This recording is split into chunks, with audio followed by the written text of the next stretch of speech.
Hello there, everyone, and welcome to Super Cast Brothers, the Smash Brothers podcast where we deal with each other's shit and somehow don't get fed up with each other. How have we survived this long? I don't know. I say that almost every episode, and yet it still astounds me. I do like the Bowser hat, though. That is a nice choice. How long have you had that? Because I've never seen that before. A couple months. Okay. We bought it at a local thrift store. It was just randomly there. Good choice. Yeah, it still fits with the holidays. It's about Christmas time when this episode's coming out, and the old Christmas song. All I Christmas, Christmas, Christmas, Christmas, Christmas, Christmas, Christmas, Christmas, Christmas, Christmas. I love you.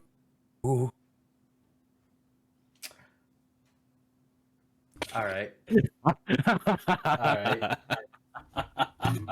And we got Zanty Claus over here. Yeah. This isn't technically uploading on Christmas. It's like the week or two after or somewhere. I think it's a week after. December 30th. But it's close enough. So, F it. This is our holiday episode. Is there anything related to the holidays in the actual stuff we're discussing today? No. Absolutely not. We did that with Ninja Bread Man 2 seasons ago, I want to say. And no, this is normal. So I just like, hey, Santa hat. But also, on top of Santa hat, for those of you who don't know, our little community that we're a part of likes to hold a secret Santa every year.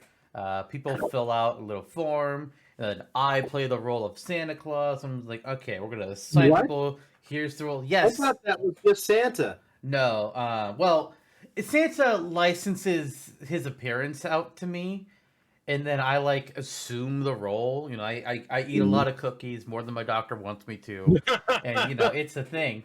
But for the most part, like I have a whole separate Discord account that's Santa Claus that I'll use to run those. A couple of years ago, or was it last year? Sometime in the last couple of years, it actually got hacked, and I had to prove the Discord that I was the owner of the account. It's like, wow, you're seriously hacking a Santa Claus account. How depraved are you? Seriously. But we got the account back. But when that happened, I decided to take advantage of the situation. And because the Christmas before that, I kind of was starting to build up a little storyline with Santa Claus and how things weren't going so well in his relationship with his wife. And one of the questions in the questionnaire that year that I sent out to everybody to answer, like, hey, what are your interests? What kind of candies do you like? Various questions like that. One of the questions I snuck in there was, "Hey, do you have any advice on how to repair my relationship with my wife?" I thought that'd be funny, because listen, if he's been around for thousands of years, they're gonna fight every once in a while. Oh yeah, if just not like all us. the time. Yeah. Not quite like that, but yeah.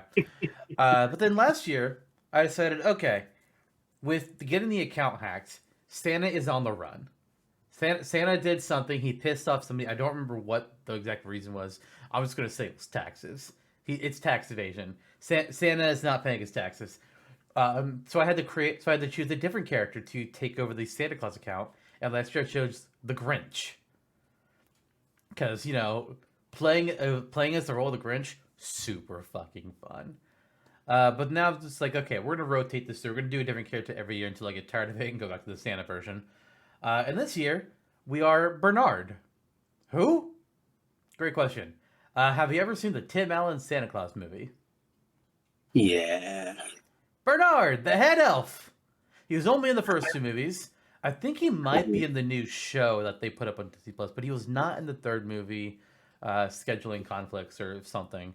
Apparently, he became a wrestler or something. I was like, what? All right. But Bernard was my favorite character from those movies that I watched as a kid. Tim Allen is Tim Allen.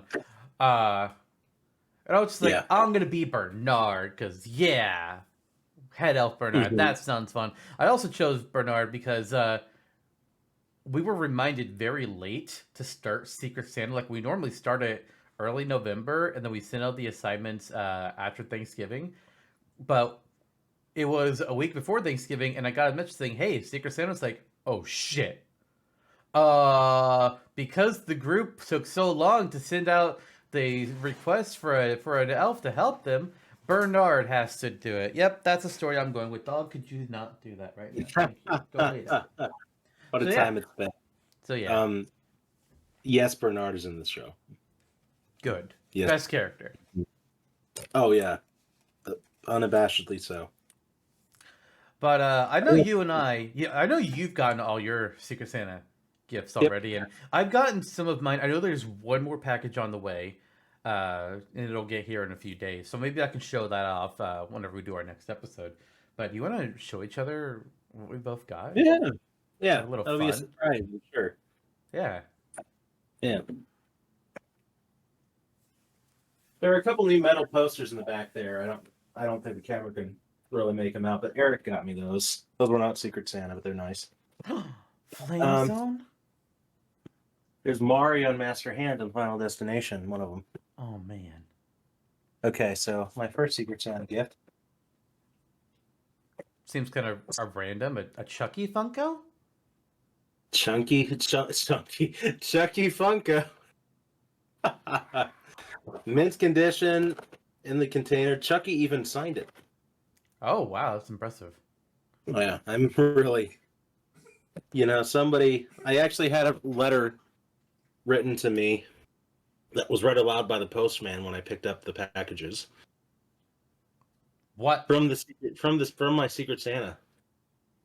I forget some of it, but it was very nice, and it kind of said like, "I love the memes that you create on Supercast Brothers." Wait, your Secret Santa was one of our viewers?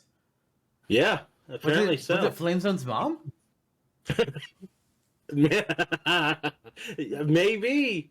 They said my memes help keep the show going, and Fuck. It wouldn't be the same without it. So Chucky Finster with one of them. He's gonna double down now. No. Jigglypuff? Jigglypuff song. Yep, that makes sense. This is a party Jigglypuff too. It's pretty heavy. Oh yeah, I bet. Full of memory foam. You can really squeeze Jigglypuff. Jigglypuff, as they say. Let's see. I've got these put away. I'm not wearing socks right now, but I did get a pair of socks from them as well. I'm like, what, a pair of socks? Not just any socks. Garfield socks. Garfield socks. I eat lasagna on these all day, baby. Oh, and last but not least. Yeah. Close on! Oh, okay. Wait. Oh, mother! Of course. You know him. He's a soldier. He's a really good guy. Just wants to go back home and retire. It's Mwamba. Okay. And what's it say there beneath that? Oh, yeah. Let me get up close. Mwamba's #1 fan. That's me. They know this. You honestly probably are. You probably are. They know this from Roster Redux. They've been paying attention. Only one of those episodes is released. I know. And you haven't even... And I don't think you even talked about Mwamba in that... Wait. If only one of those episodes is released, and you didn't even talk about Mwamba in that episode, who the fuck would know that you've been bringing him up every time? Must have been Mwamba himself. That's my guess. That makes no sense. So Mwamba got in touch with Bernard, huh? No, I'm trying to... Okay, that's terrifying. That's terrifying. That mask is terrifying. Oh, blame the Secret Santa. Your Secret Santa also did you that terrifying Pikachu mask. Yes. Bullshit. Yes, they did. Bullshit. Came in the box with the Mwamba shirt. I don't believe that for a second. Oh, you want to see what else I got? And you want to know why I don't believe you? Because guess what, motherfucker? I'm your Secret Santa. What the fuck? That's right! Well, I the got your heartfelt name in letter the about random you? draw, and I'm just like, let's Oh go my gosh. memes. Oh my gosh. Just all of that was you all along? That's right. Holy shit, I never would have guessed. You've never been my Secret Santa before. I didn't think the I day actually was going to haven't. come. I actually haven't. With like, I think only 2 people this year have somebody that they've ever gotten before. And to be fair, one person said that they would prefer somebody in their country only for shipping gifts to.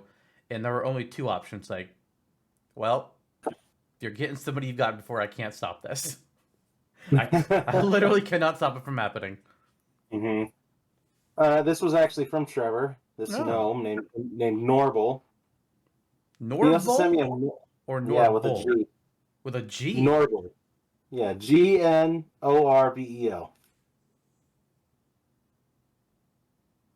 Okay. Norblow. What? Is that not what you spelled? No. N. I'm sorry. Gnorbble. Okay, I heard BLO. It's like weird name, but all right. Norble. Yeah, that's the name of my first girlfriend's dad. I Your remember girlfriend this. also a gnome? No, the only thing I remember about him is that he likes Shrek. Okay. Yeah. Well, what about you? What did you get? As I said, I've gotten 2 out of my 3 gifts so far, so I don't know what number 3 is going to be. But the first one, I got a little package. Into the package is a dice set. Oh, sweet. Yeah. So I got a pretty nice dice set here. I'll try and hold it up so that it's obvious. What's a good one to show? Ooh, this might work. Oh, I don't know if the camera's going to focus enough. Yeah, there we go. So yeah, nice clear dice with digital numbers. So, you know, for computer nerds like us. And it's also got a little bit of like glittery confetti stuff inside, like stars and stars, circles, and other shapes. Yeah. You know, it's got a little bit of fun stuff in there. And it's like it's like a whole set. So there's like your standard D&D type set, 2d20s, 4d6s, and 1 of everything. Well, and then 2d10s for a d100, and then 1 of everything else. So that's that. This is somebody who plays D&D with you, probably. I'm getting a guess. You know, it's at least somebody that knows I played D&D. I of course know who my Secret Santa is because I arrange who everyone gets. So there's really no. I'm really spoiled from the beginning. It can't be hidden from me. But then kind of like roster games and how you know the entire roster from the start because you have to be given the. yeah. It'd be nice if there was a way where I could be surprised by it, but I don't really know that it's possible. We'd have to hire. True. Either it'd either be we have to hire a third person who would then be the one who's actually doing the recording, and then they handle those things, or I just create like 1,000 different. What's the word I'm looking for here? Possibilities and for the roster. Like for a picture for each different character. Just like have like all my bases covered, but then you'll be up there and you'll say something completely ridiculous like CDI link. I'll be like motherfucker, or no, not CDI link. You'll say something really. Mwamba. No, I would have Mwamba prepared. You would say Colin from Twilight Princess just to fuck with me personally. I'd be like, I don't have a Colin prepared, motherfucker, motherfucker. But really, in that universe, he's like the next Link. Yes, I stand by that. In that game's timeline, he admires Link. He wants to be like Link. He's going to try to train to fight like him. I stand by that assessment. Yeah, that's true. Kids have idols and role models that they want to follow in life. Sometimes. Do you think that somebody would then follow Colin after a while and be like, look up to him in the same way? No, because Colin's going to die in his adventure. He's not going to make it. Colin doesn't survive. He could be the new hero Shade. I don't think that's gonna Oh. happen. But my second gift is a shirt. And I knew I was going to get a shirt because I got a message on the Bernard account saying, hey, does Zantok wear shirts? And it's like, well, yes, I do wear shirts. I prefer nerdy shirts and not things that are just like basic, boring, or fashion. Mm-hmm. So I knew a shirt was on the way. And this Me too. arrived actually just earlier today. So Nice. let me just show you this shirt here. Oh, god damn it. God damn it. They got me much in a similar way that I got you.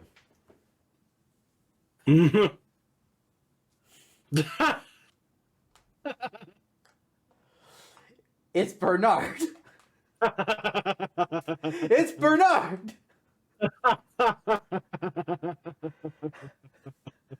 God damn it. That's awesome. That's awesome.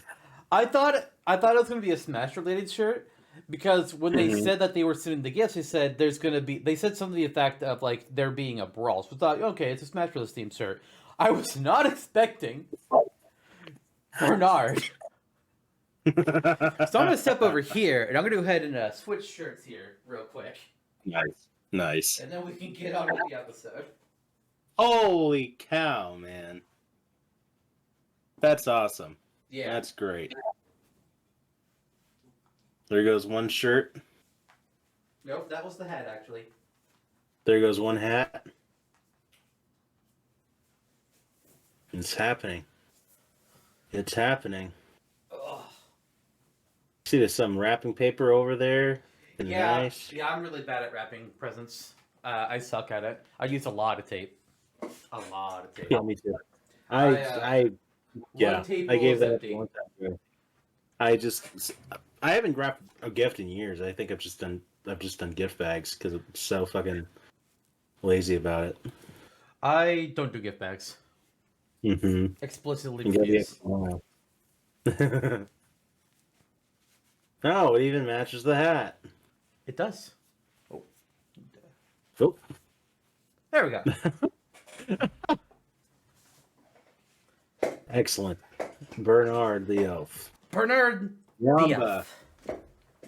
Number one fan. Mwamba's number one fan.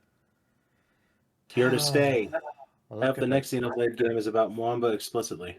I don't think it will be. I wouldn't be surprised if the next Xenoblade game is something completely unrelated. Mm-hmm. I'm surprised they're able to keep it up for 3 games. It's good.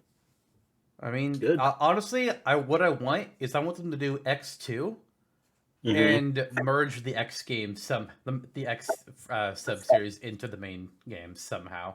Mm-hmm. Again, like I haven't played it, so I don't know if it'll work timeline wise. But I love the idea of X being the game that's set in the world before everything gets screwy in Xenoblade 1 and 2, before the world got split. Like that would make a lot of sense to me.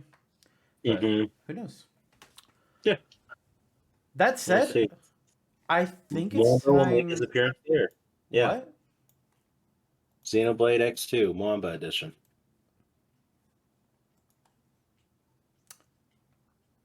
You know what? If we could have a Van Damme in each game, maybe another character shows up named Mwamba. How about that? It's not the unlikeliest thing to happen. You're right. It's not the unlikeliest thing to happen. That would be Tora coming back and being bearable. Yes, 'tis the season for blushy crushy. I don't dislike Tora, but man, does he make it? Does he make he makes a creepy. good case to dislike him? He Creepy. real does. It's like that. It's like Xenoblade's Tingle. No, I would put Tingle above Tora. Yeah, that's fair. Me too. Tora hasn't gone on the balloon adventure yet, or enslaved his brothers. Yet. Mm-hmm. Precisely. Largely because he doesn't have brothers. Nope. Neither did Tinkle. Well, not real brothers, I Nope. guess. It would be like if I found you right now and put you in a Mwamba shirt and put you to work on an island. I would like you to not. Yeah. Maybe Trevor will go for it. You know what? You have a shot there. You have a shot there. You might have to grab Courtney as well, though. Oh, that's fair. She's my brother, too. Yep. All right. Let's move on now. That was half an hour of nonsense. Hey, it's a Smash Dash episode, which means we start with Rate Their Chances. But this episode is tainted a bit different. Truthfully, there's nothing different about how we're doing things, but there was something different in how we picked the characters for this episode. A lot of times we come up with a this for Smash Dash, like we'll come up with a theme, like, hey, you know what? Maybe it's dinosaurs, or everybody's a robot, or characters with wings, or something to that effect. And then sometimes the Rate Their Chances characters will match the same theme as well. Sometimes they don't. You know, just kind of whatever we feel like in that for that particular thing. But for this episode, we decided instead of having like a big central theme on who the characters are, we had a theme about how the characters were chosen.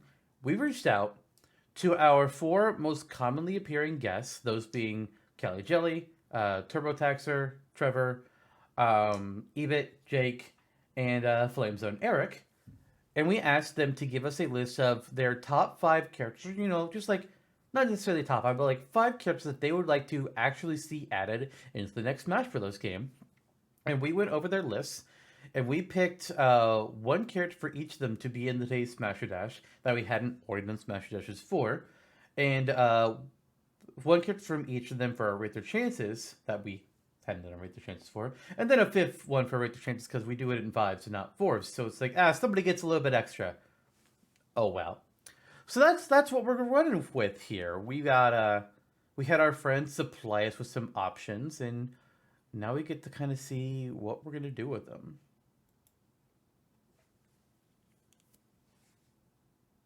Pikachu's being silent over there. All right, I'll keep going then. So for our first Rate Their Chances character, this character came from Flamezone's list. A character that I would say like I would like to see this character as well.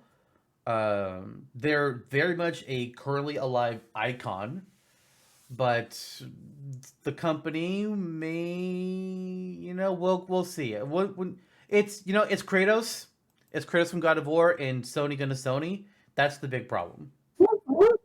Sony gonna Yeah. Sony. Yeah, they are. Yeah, they are. Okay, getting started here. Yep. I like it. It all kind of feeds back into the holiday theme. We asked our friends for characters, and now we're together with our friends here today, They did celebrating give us a gift. them and their choices. Yes, they did. The gift of their presence through the characters they have chosen today. Anyway, I would love Kratos to be on Smash. I would love for that to happen. I mean, I think he'd actually work pretty well, honestly. Yeah, I mean, if we don't say so ourselves. Yeah, I mean, you could just pull from the original Greek games. You could just pull from the more modern Norse games, or you could do a mix of both. I honestly think there would not be any trouble implementing him as a fighter.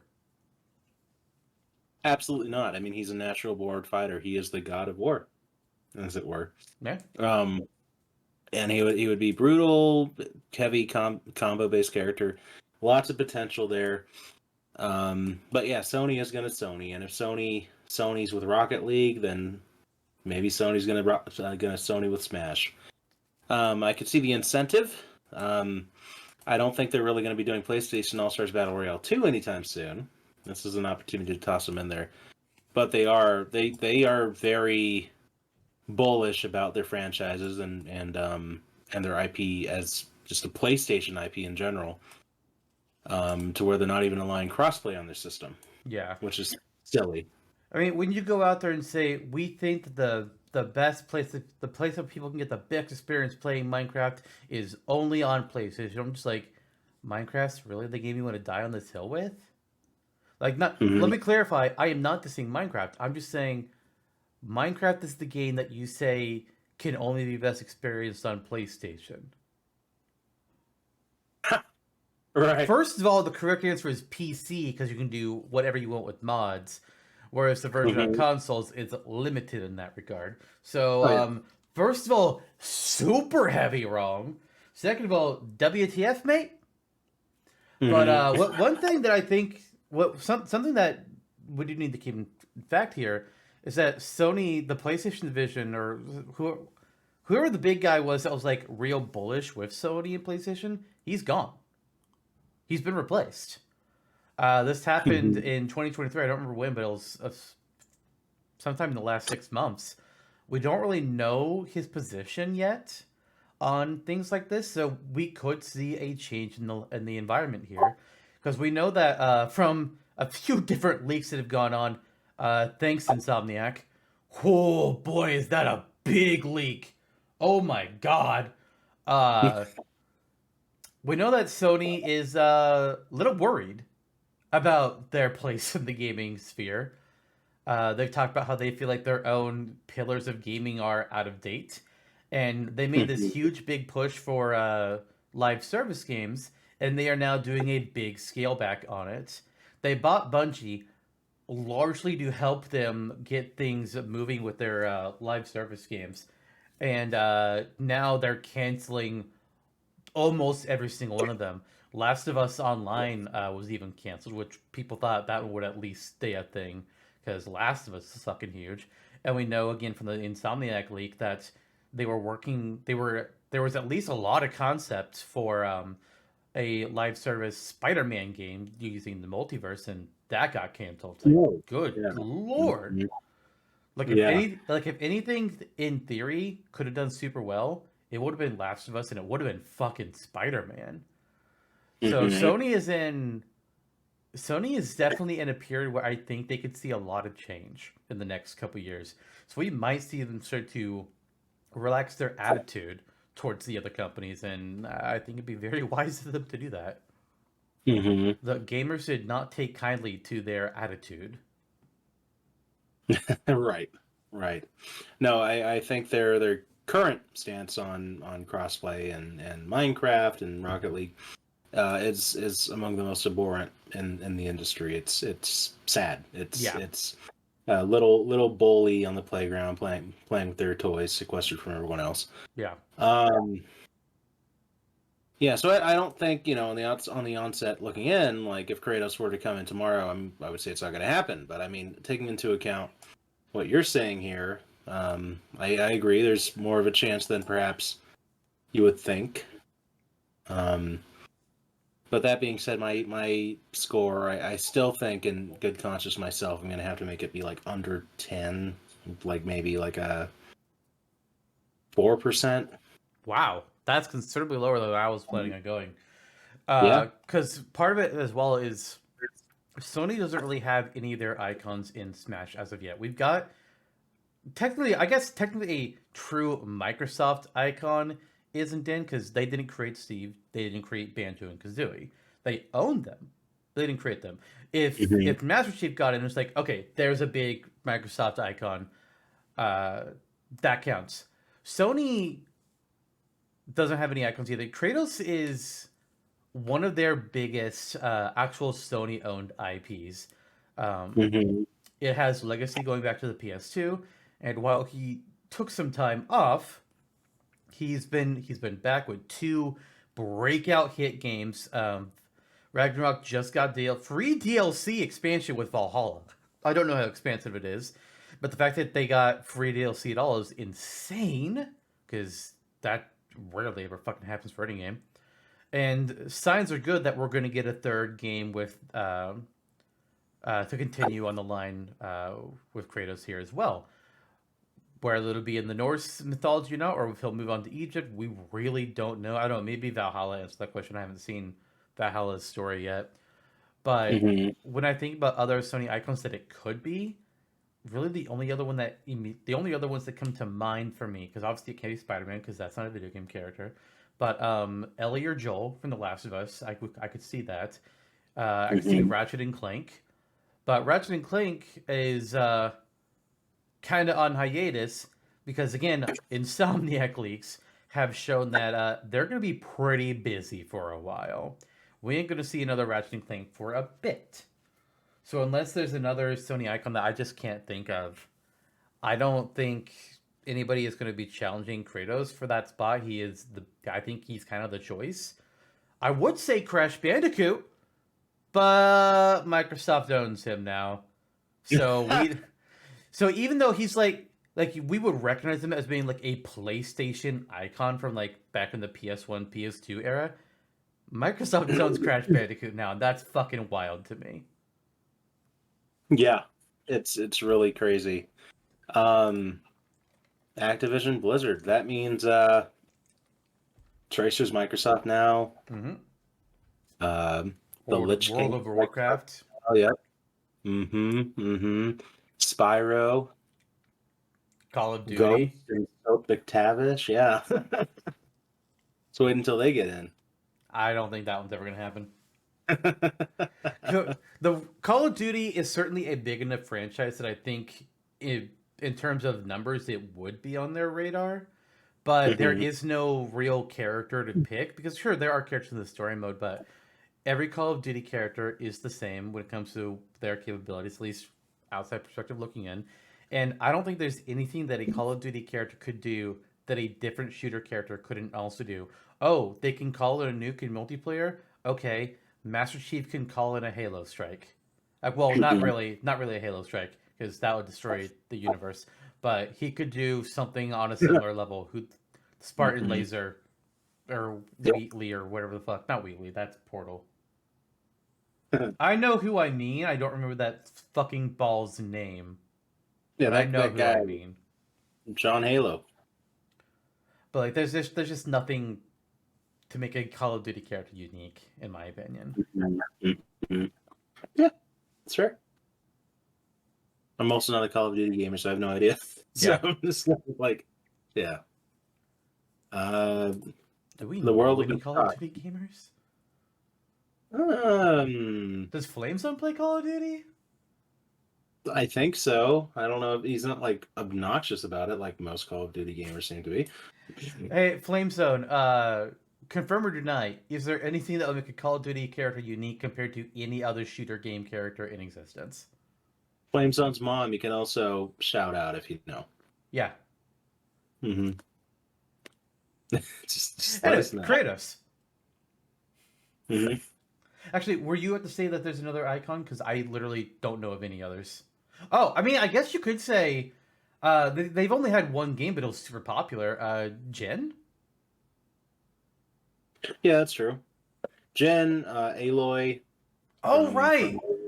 I thought it was Aloy. I don't know. It's one of the two. Mm-hmm. Yep. Actually, it's Aloy. I was gonna joke, but I didn't.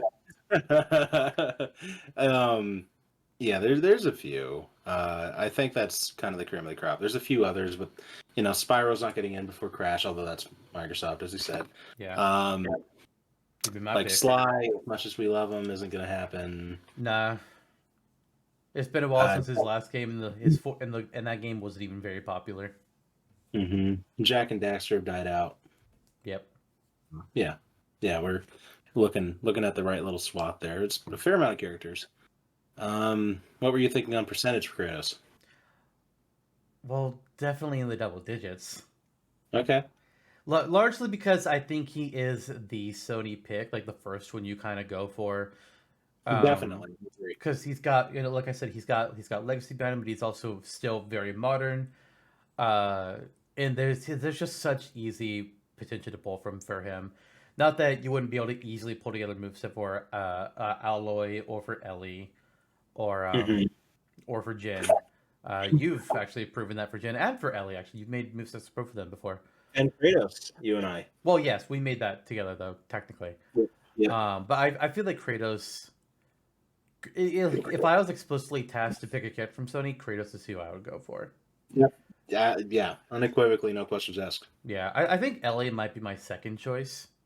Mm-hmm. Well, Actually, no, I think I might go Aloy for my second because Ellie is in more of a grounded real world with standard bow and arrow, knife, that basic weaponry, Mhm. whereas Aloy is more fantasy, so it looks a bit more unique. I'd probably have Aloy be my second. Yeah, But Kratos, I'm gonna do 12%. there's Jen's right there. Yeah. There he is up on my wall. Yeah, that's fair. That's fair. I'll take my Kratos up after that discussion. 10. Okay. It's gonna be an average of 11%. Wow, easy math. Cool.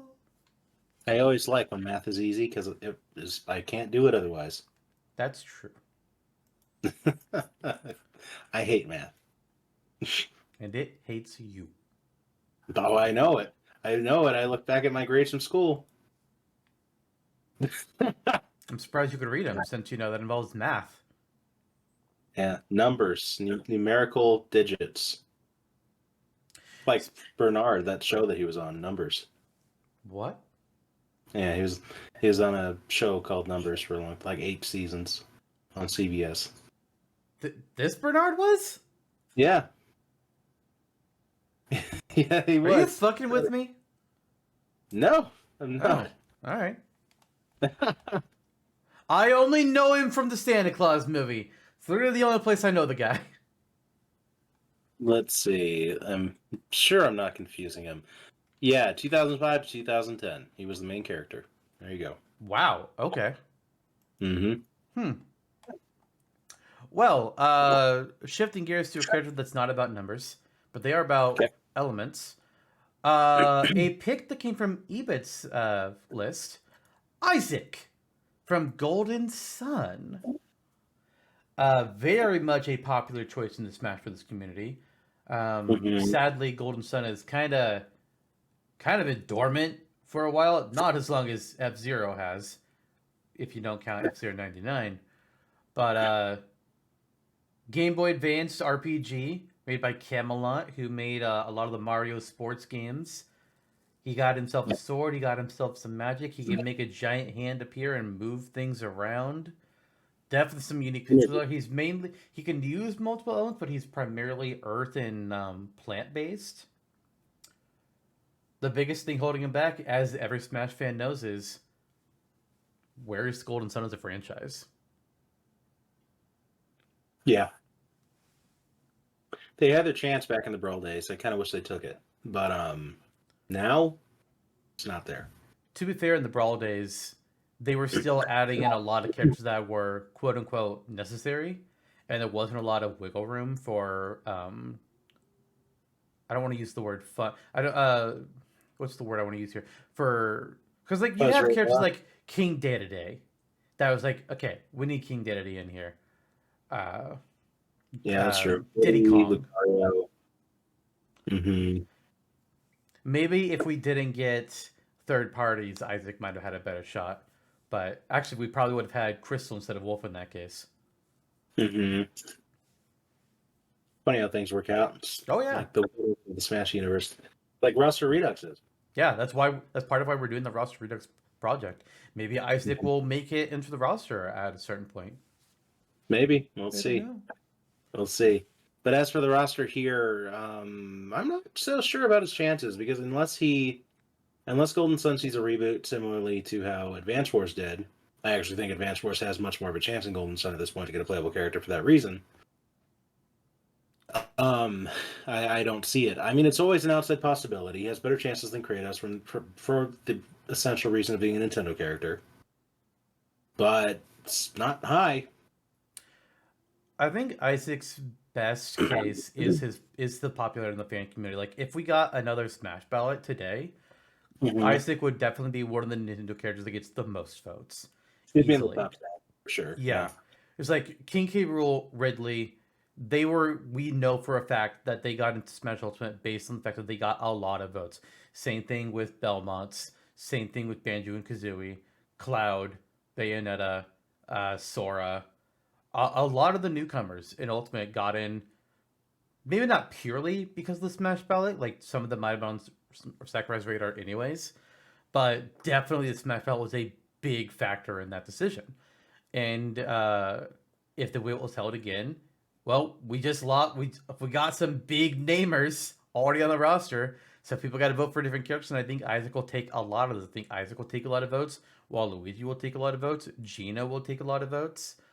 Um, Dixie Kong will take a lot of votes. Bandanity. Bandanity will take a lot of votes. Yeah, absolutely. Uh, there's a lot of characters that can step up and fill some of those holes.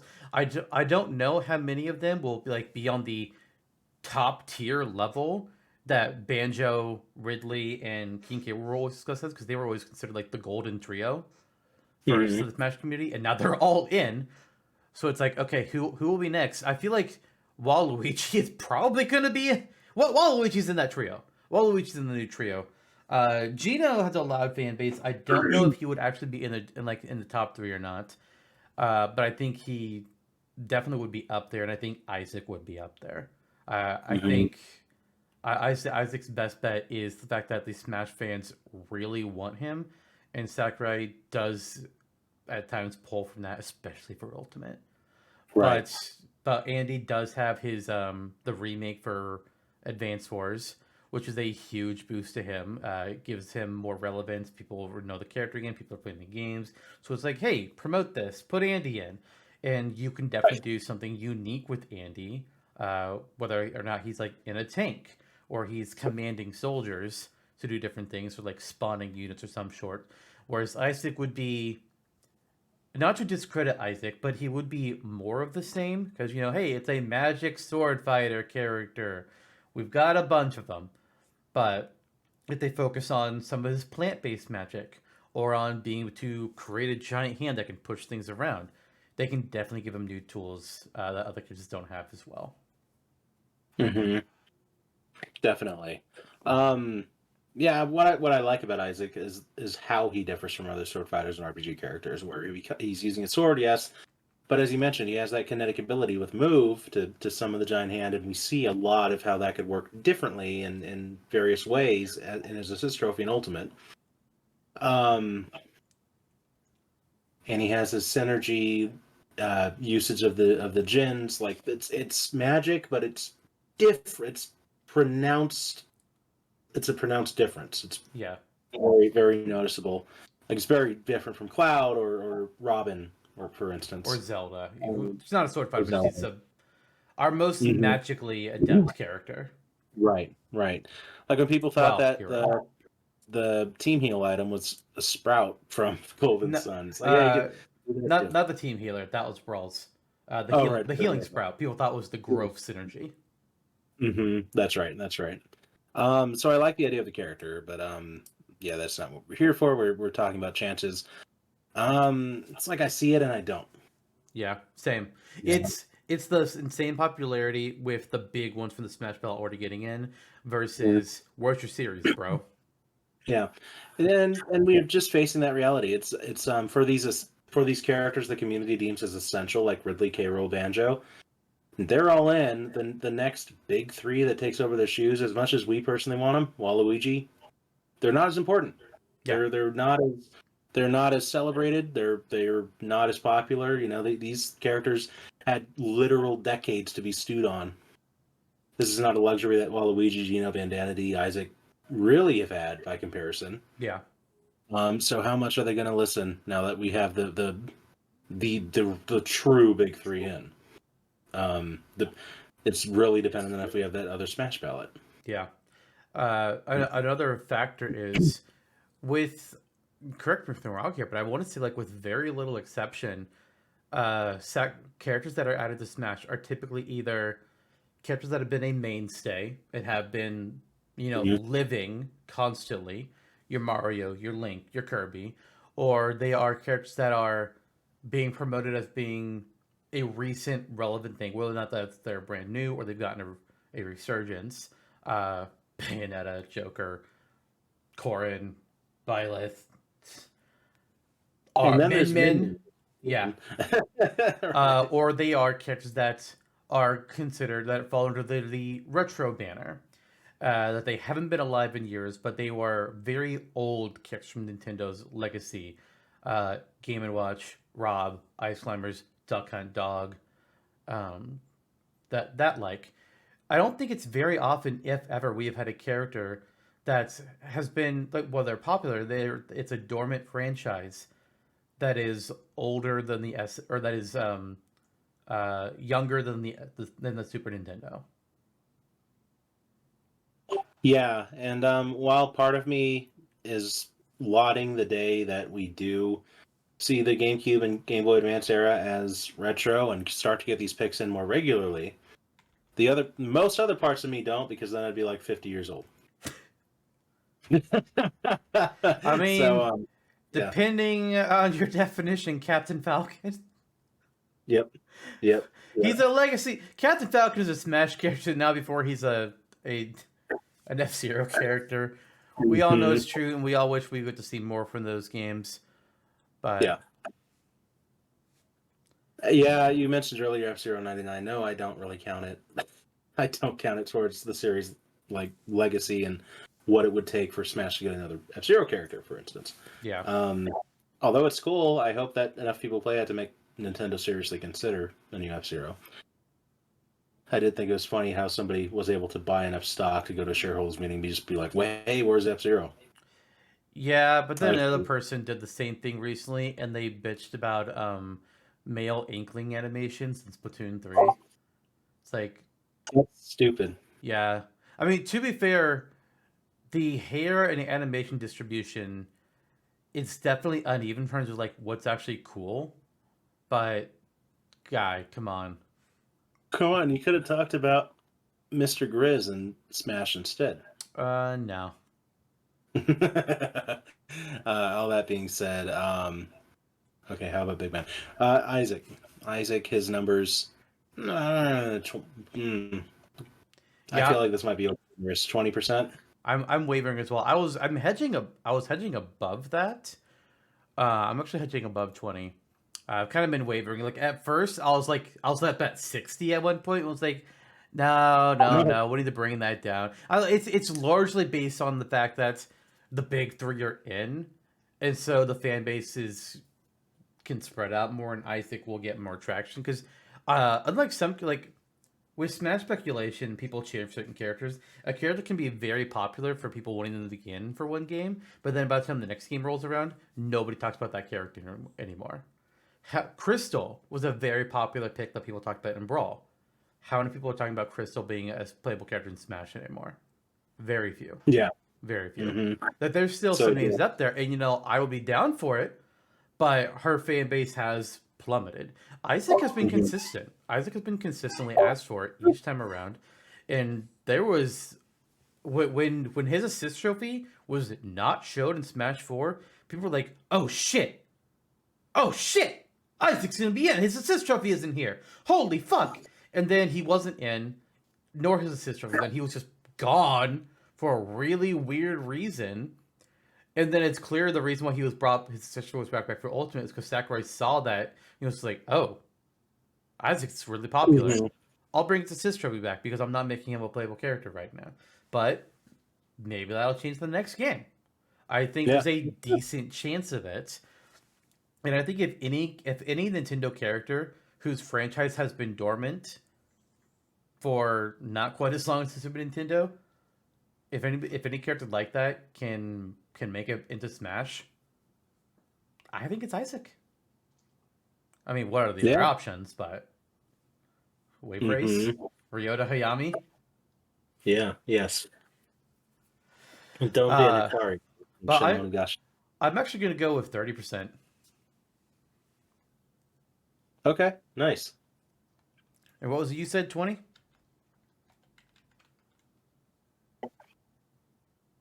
Hello? Hello? I said, what was it that you gave him? Oh, 20. Okay, that's what I thought.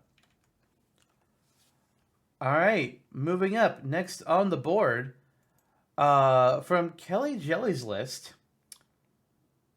Shantae of the Shantae games. Nice.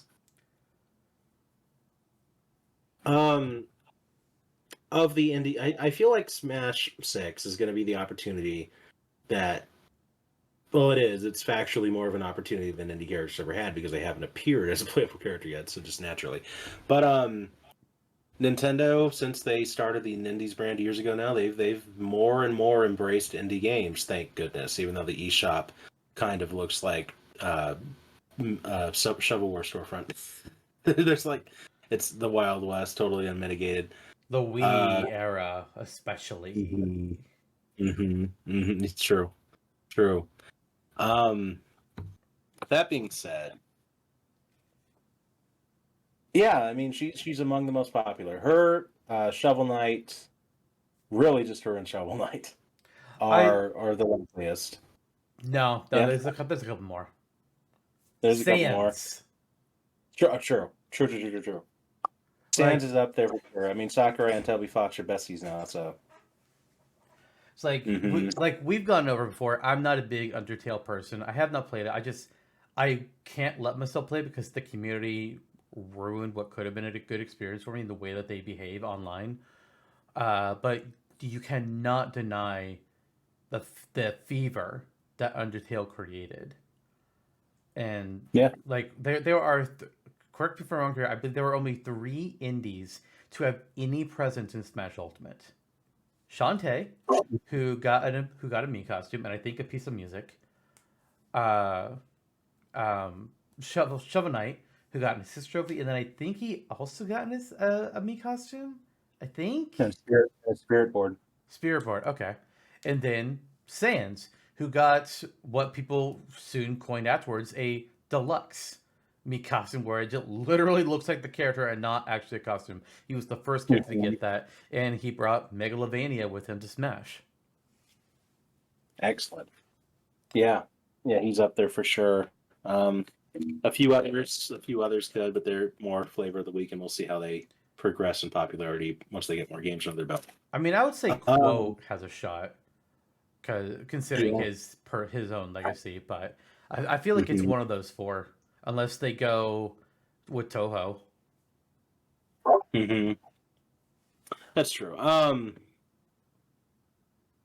Yeah, but her chances are definitely among the few indies that really have a shot at being a playable character. Yeah. She got the nod with the Spirit, with the piece of music, as you mentioned, which, I mean, honestly is not as impressive as what Shovel Knight and Sans got in Smash, but it's there, it's present, and she would probably, I mean, she's up there. I do really like Shovel Knight, and I like his game, and I like what he can do. It's said that he can do more than just use a shovel. That being said,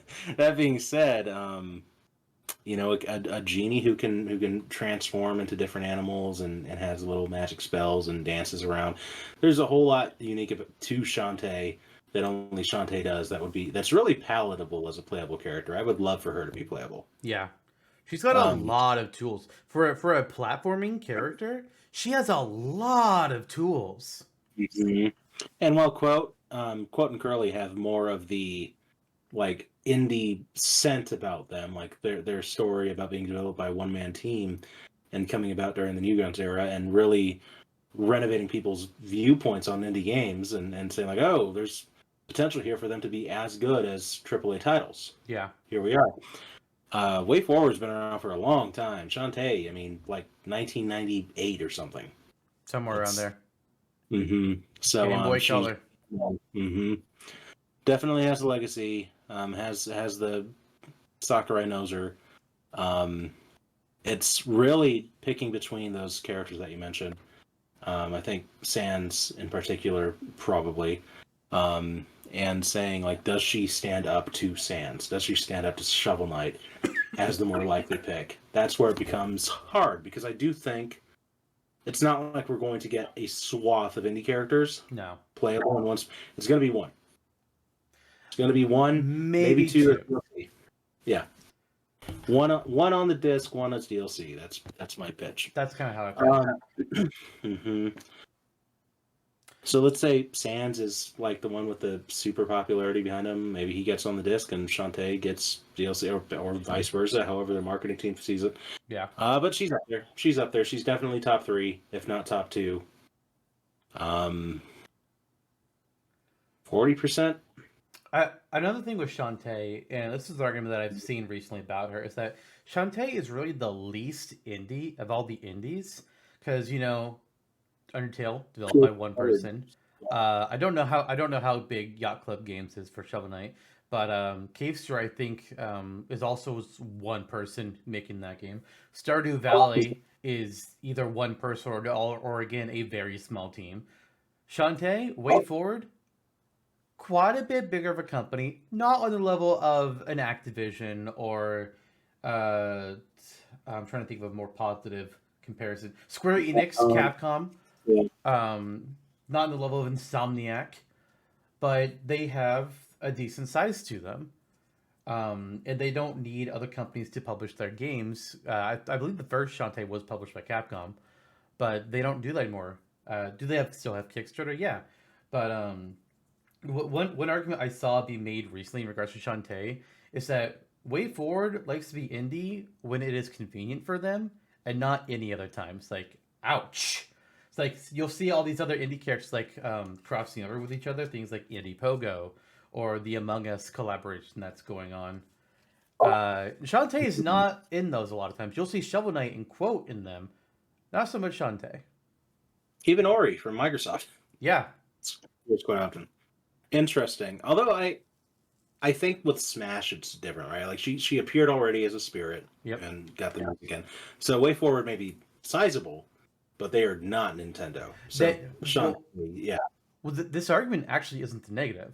My argument is on this as positive because while the community might look at Shantae and be like, "You're not really an indie," Nintendo may look at her and just like, "You're not really an indie," and that may make adding in Shantae more attractive to them as doing as kind of like as a test. It's like you're not indie, but you are a smaller name.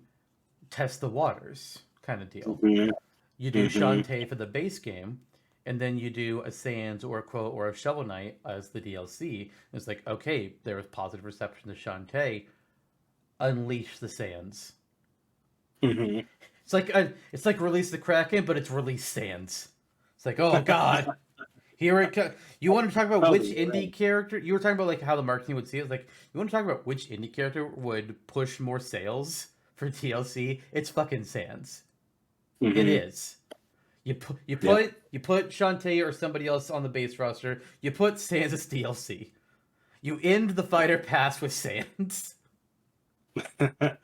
Honestly, you either start or begin or wow, you either have him be the first character in the pass or the last character, whatever they think is smarter for marketing.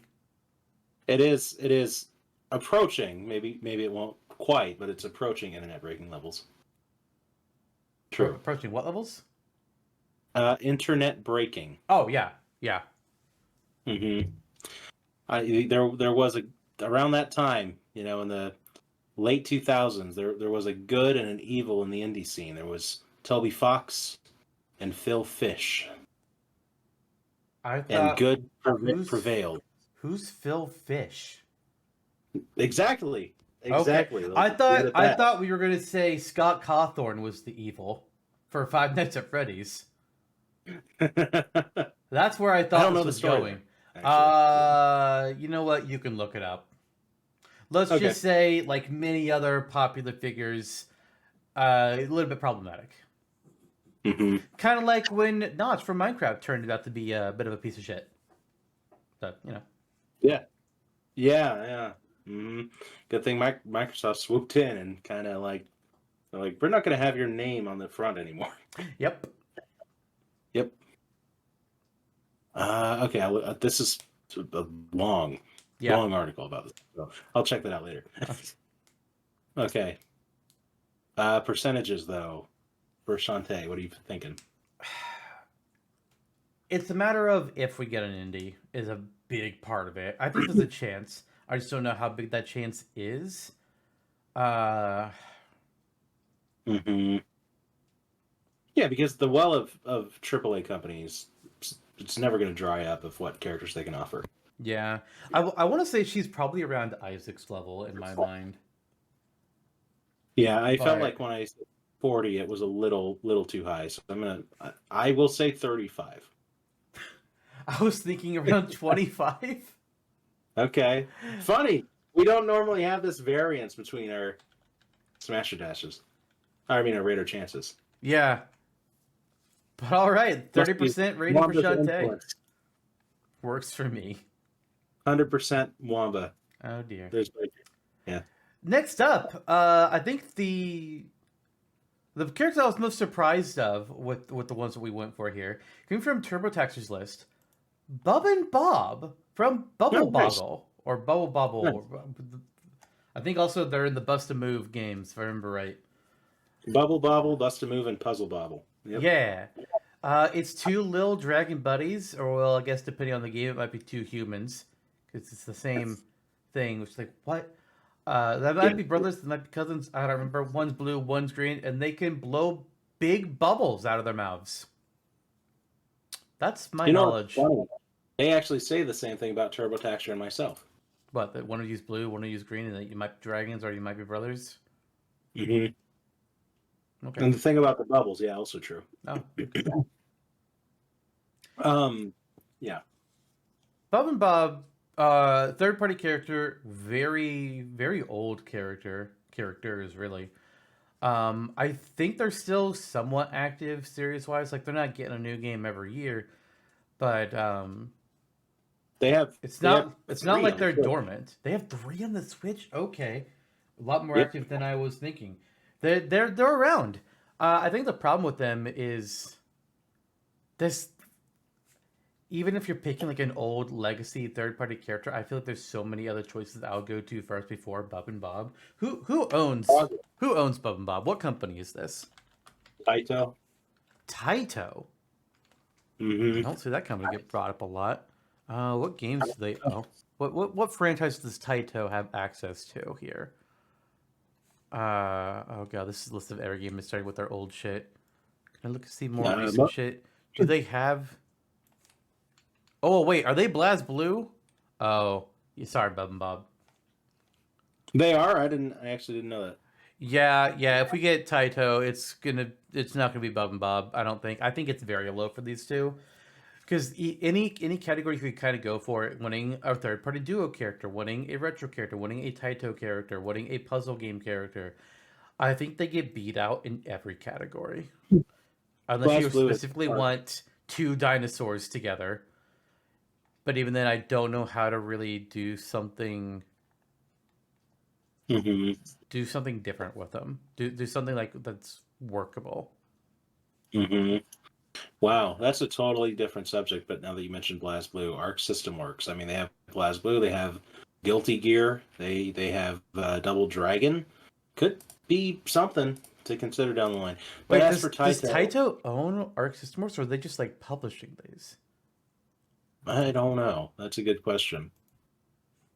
It looks like Arc develops it, and Namco develops BlazBlue apparently as well, which is weird.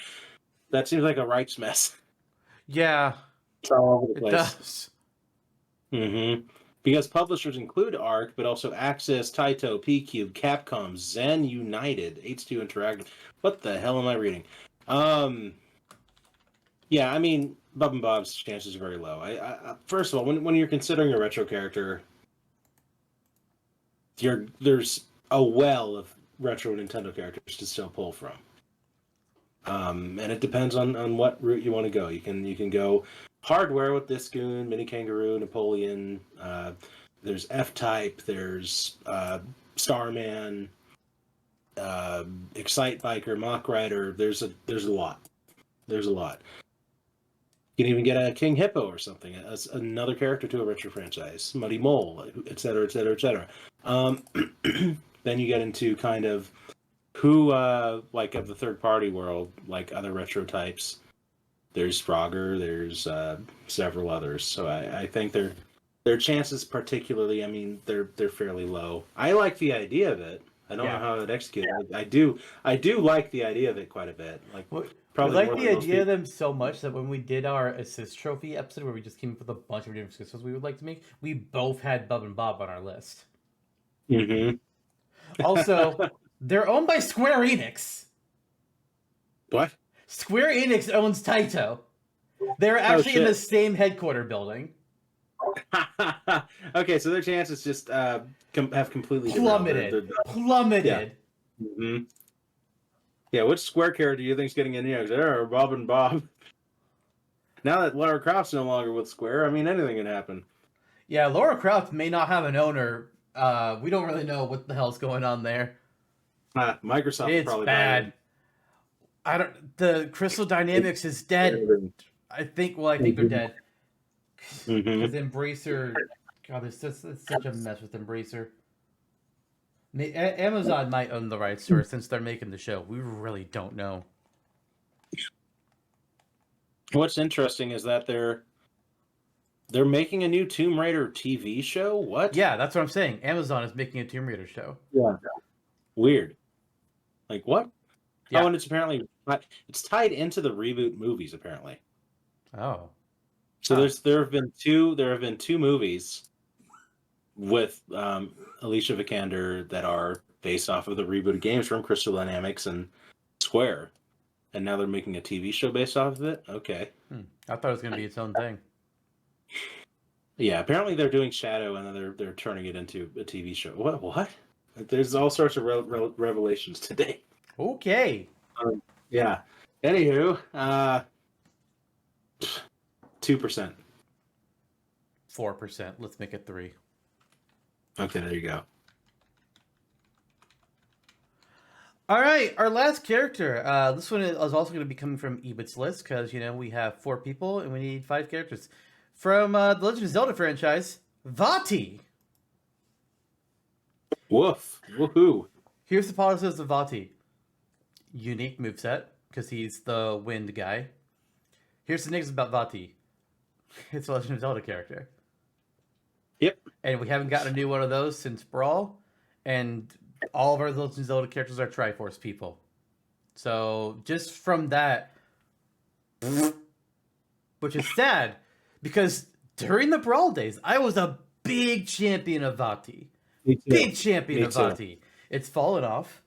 I would still be super down for it, but Me too. Zelda, God, Zelda is the franchise that has been done the most dirty, as least as far as Ultimate. Prior to Ultimate, I would still say Donkey Kong, but now that we have King K. Rool and Zelda is still so limited, it's gotten the worst character representation. Its stages are good, its music is good, but the characters, it's like, really? Yeah. Yeah, it's sad. I appreciate that Sakurai and the team went the extra mile to revamp the characters and how they look. I like that Zelda represents a link to the past and a link between worlds and so on and so forth. But the roster itself leaves so much to be desired, and it's with so many strong choices, like probably upwards of 20 strong choices that this franchise has. They don't go for any of them. I don't know if I'd say 20. They do not go for him. Let's see. Over 10. That's not. No, I'll believe 12 or 10. I will absolutely believe 12 or 10. If you're saying 20, that means you're including the likes of Zant and Groose and other such things. It's like, no, they're not making it. Even if they wanted to promote those games, be like, it's not happening. Tingle though. Tingle, honestly, maybe not right now in the current in like the reality of timeline. I don't think Tingle would necessarily happen, but there was definitely a time where Tingle had a very strong shot, and if we weren't just getting Young Link and Toon Link, it could have happened. Definitely. But as for Vati now, I mean, he would make my 10 plus good choices list because he's a great choice. I love a wind sage that turns into a Eldritch eyeball monster. Yeah, it's a really cool option. Give us something new to play with. I would love it if Sakurai did pull some wild choices out there, but even if we get a non-Zelda Triforce rep, it's probably something for a more recent game, which Four Swords Adventures Minish Cap. I don't remember if it was a Minish Cap. I think it might have been. None of those are recent games. It would Mm-hmm. be Tears of the Kingdom. It would be Breath of the Wild. It would be Link's Awakening. That would be where you're pulling from if they're picking characters right now. Uh, so there's it's not going to be Vati. I hate to be dismissive of Vati because I like the character, but it's not going to be Vati. Mm-hmm. It would most likely be it would most likely be either Impa or one of the champions slash Yeah, sages from the recent games. definitely. It would be Yunobo. Please no. Literally any of the others but Yunobo. Yeah. Yeah. Give I'll take Agatha before Yunobo. That would be pretty cool. It's not gonna happen, but I'm for it. I'm for it happening. It'd be better than Dompe. Plan. It'll be Dompe. But yeah, to move on, I'm gonna say 5% only because I think it's a better chance than Bob and Bob, and I said 4% for them. So off the top of my list here, off the top of my head here, I have Ganon, Impa, Tingle, Vati, Midna, Skull Kid. I'm gonna toss Raru in there. Hestu, Daruk, Mifa, Sidon, Riju, Bros. Just possibilities. You said all of the sages and all the. Okay, we'll count that in. Sure. So yeah, Riju, Abrosa, Teba, I guess. Rivali, I guess. Teba. Linkle. Poor Teba. The Guardian. I know. The Guardian. The playable Guardian. Oh. From Age of Calamity. Oh, the little one. No, not Terrico. Let's see. Yeah, that thing. A Lionel. Okay. Cool. All right. We're going past the line of possibility here. Uncle Rupee. Definitely not. I'm also gonna have to say I'm gonna say no on Hestu. I know your argument for Rauru, and I'll allow that one to pass. But I know Hestu is playable in Age of Calamity. I don't think Hestu is gonna make the list of possibilities. I don't think that's happening. Imagine the final smash! Oh my gosh. We know that's what it would be. We know that we know that's at minimum a victory animation. Mm-hmm. The little dances at absolute minimum. That yeah. Time to get into the episode for Hestu. We're gonna build a moveset for him today. Honestly, down the line, honestly, I'm considering it. I honestly am. On the list. Listen, if we can do nonsense like Poochie and Ninja Breadman and Orbulon, why not? We could do Hestu. Easily after that. Oh, fuck me. Fuck me, Hestu. What's your rating for Vati? As much as I hate to say it, I agree with you. 5%. Okay, 5%. He's just not relevant anymore. Yeah. Period. Yeah. There was a time when he was, going toe to toe with Ganon on appearances, and it's just not here anymore. Yeah. Mm-hmm. All right. Well, Smash or Dash time. So, like I said, we had our 4 people. They all sent us a list of 5 characters each. And we pulled from that same list for both our Rated Chances and our Smash Dash choices. So this first matchup is going to be between Flamezone's choice and Kellyjelly's choice. So this is going to be from Flamezone, Lyndis of Fire Emblem: The Binding Blade. No, I'm sorry, Blazing Blade. I always get those mixed up.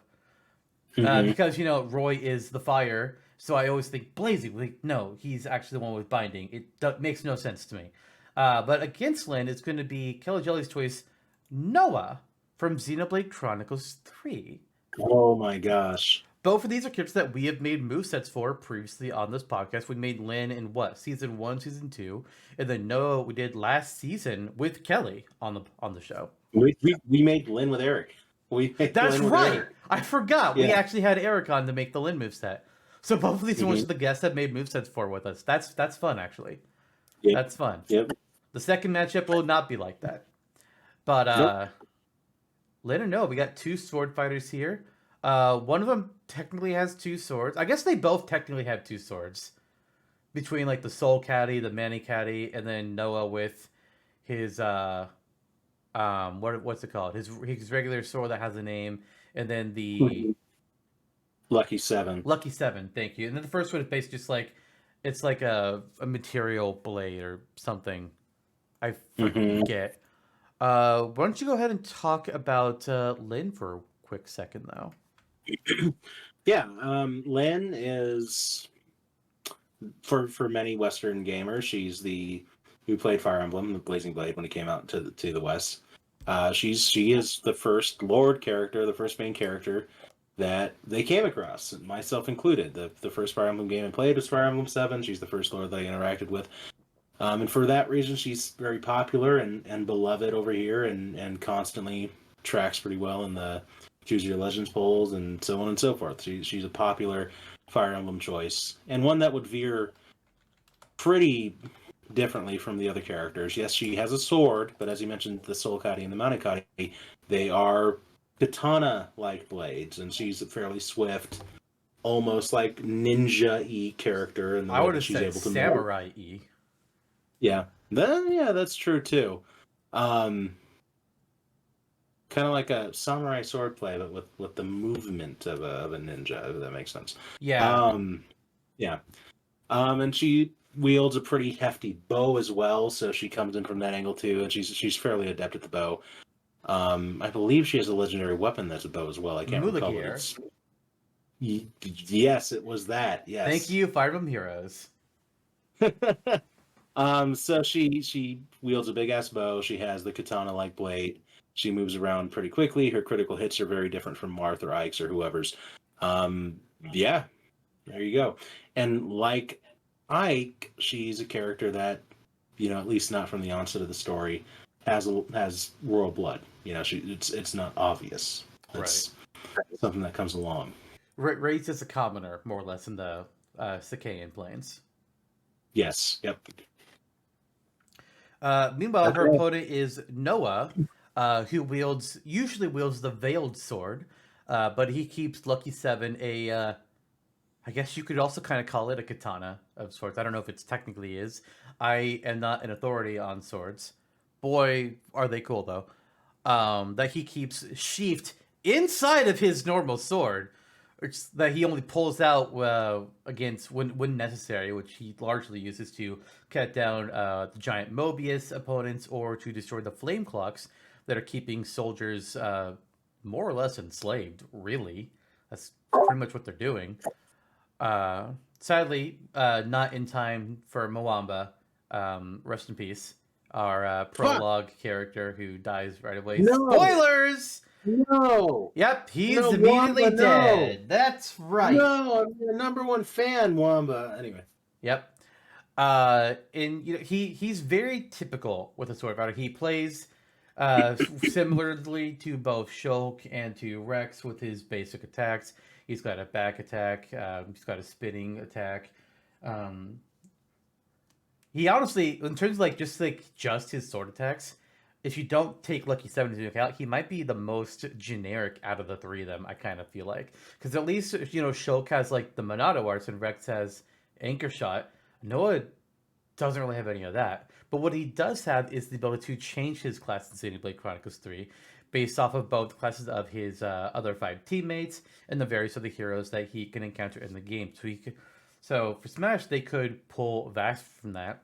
When we made our move set for him on the show, all three of us took from that concept a bit, and we kind of meld our ideas together.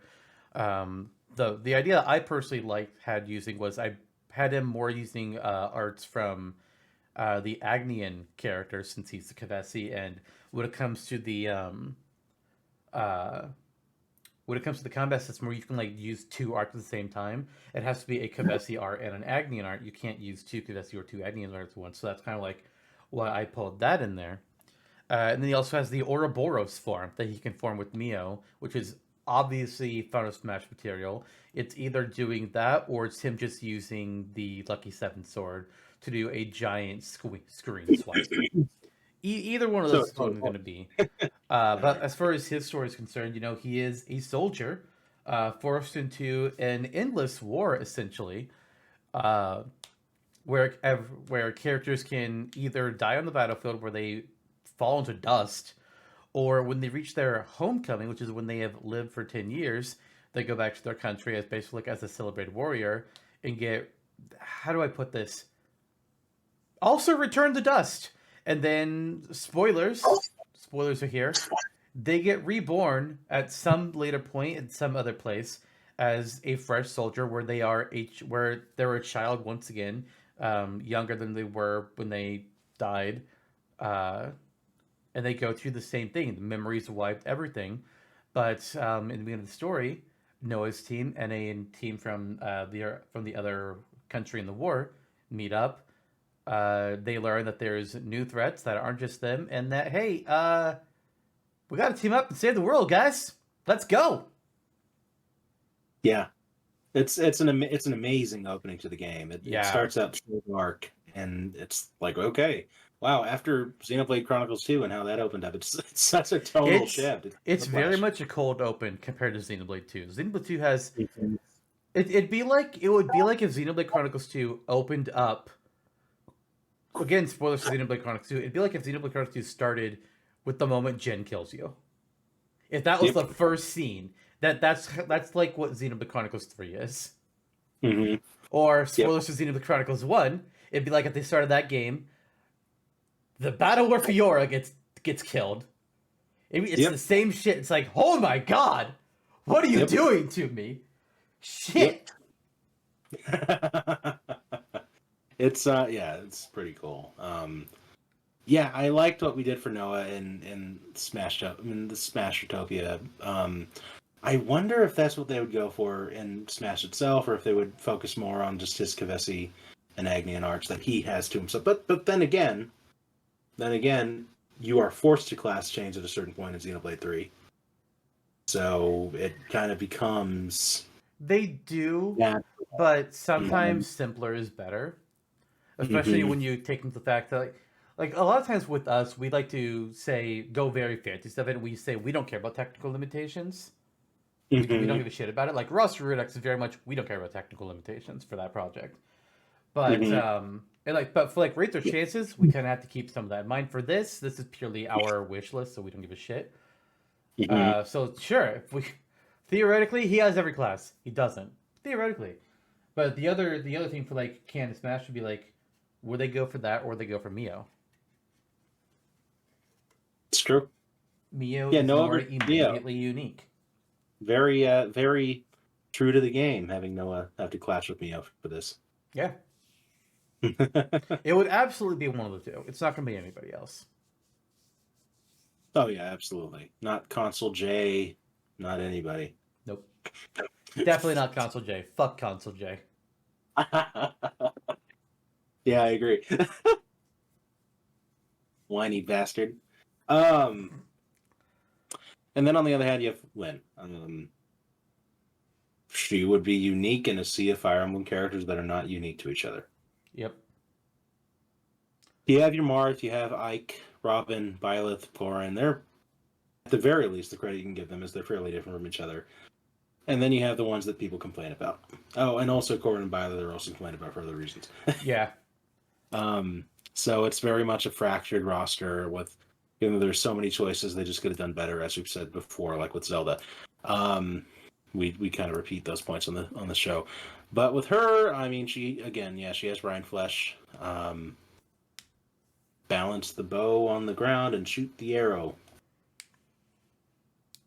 Shoot multiple arrows if you want to. She can engage in different skills.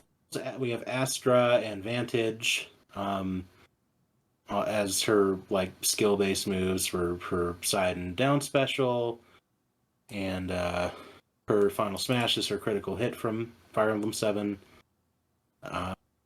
Yeah, I mean, you Logical choice. kind of yeah. You kind of see what you get with her from the onset. Whereas Noah, you're like, oh yeah, he can do every class. He has this and that. She's simpler than that. Just depends on what you want to go for. A more Eastern Either take on a Fire Emblem. board. Either Or way, go we're on. adding in an anime sword fighter. Ain't that just the way? I will say, if Noah were making it in just as Noah is, just with sword-based moves, absolutely I would vote Lynn. Yeah. No question. But because we're tossing it in there, like, oh yeah, of course we're gonna have the class change in there. That makes it harder. It makes it significantly harder. Yeah, and at this point I have a lean, but let's let the conversation go a little longer. What are you thinking? I have a lean as well. I think we've covered what each character can do. I mean, unless we want to list up every single class for Noah. No, Uh, I don't think that's necessary. But we're incorporating Mio's ring things, whatever those are yeah. called. I forget. I guess I'll go over like what classes I think uh, they would be more likely to choose. Okay. Because obviously like some of them are just not going to happen. Like we're not going to go with Incursor or Lost Vanguard. They're not going to pull from that for Noah. But I think what they could potentially do for his immediate teammates. I think they're all up on the board as possibilities. Mio's Zephyr, Uni's Medic Gunner, Tyon's Technician, Lance's Heavy Guard, and Senna's Ogre. I think those are all possible. I think Mio, Uni, and Lance's classes I think have a higher chance than Tyon and Senna. But I could also see them going with Ethel's Flash Fencer class, since that's the first one that you get from a hero, and she's also a character that Noah is connected to. I could see that being a thing. I could see Xeon and his Guardian Commander. Uh, Past that, I honestly don't know which ones are. I actually no Martial Artist. I think has a pretty strong shot because as you know from Xenoblade Chronicles 3: Future Redeemed, the prequel story, Matthew, the main character in that game, is Noah's. God, it's complicated. Technically, he's Noah's descendant, but a different version of Noah. And Matthew Yeah. is a martial artist, and in fact, his martial artist techniques that are eventually passed down the line in the city that Gondor learns and uses in the main story of Xenoblade Chronicles 3. And it's Gondor's martial artist class that Noah and the rest of his team pick up. So technically, martial artists would make a lot of thematic sense for that as well. And then looking at the other options, I think that's it. I think it's just those. Yeah. Like the beacons of Gondor, why don't you? But yeah, yeah, that's a good little retrospective and showcasing some of what Noah could do outside of just his sword. So, coolio. Yeah. That being said,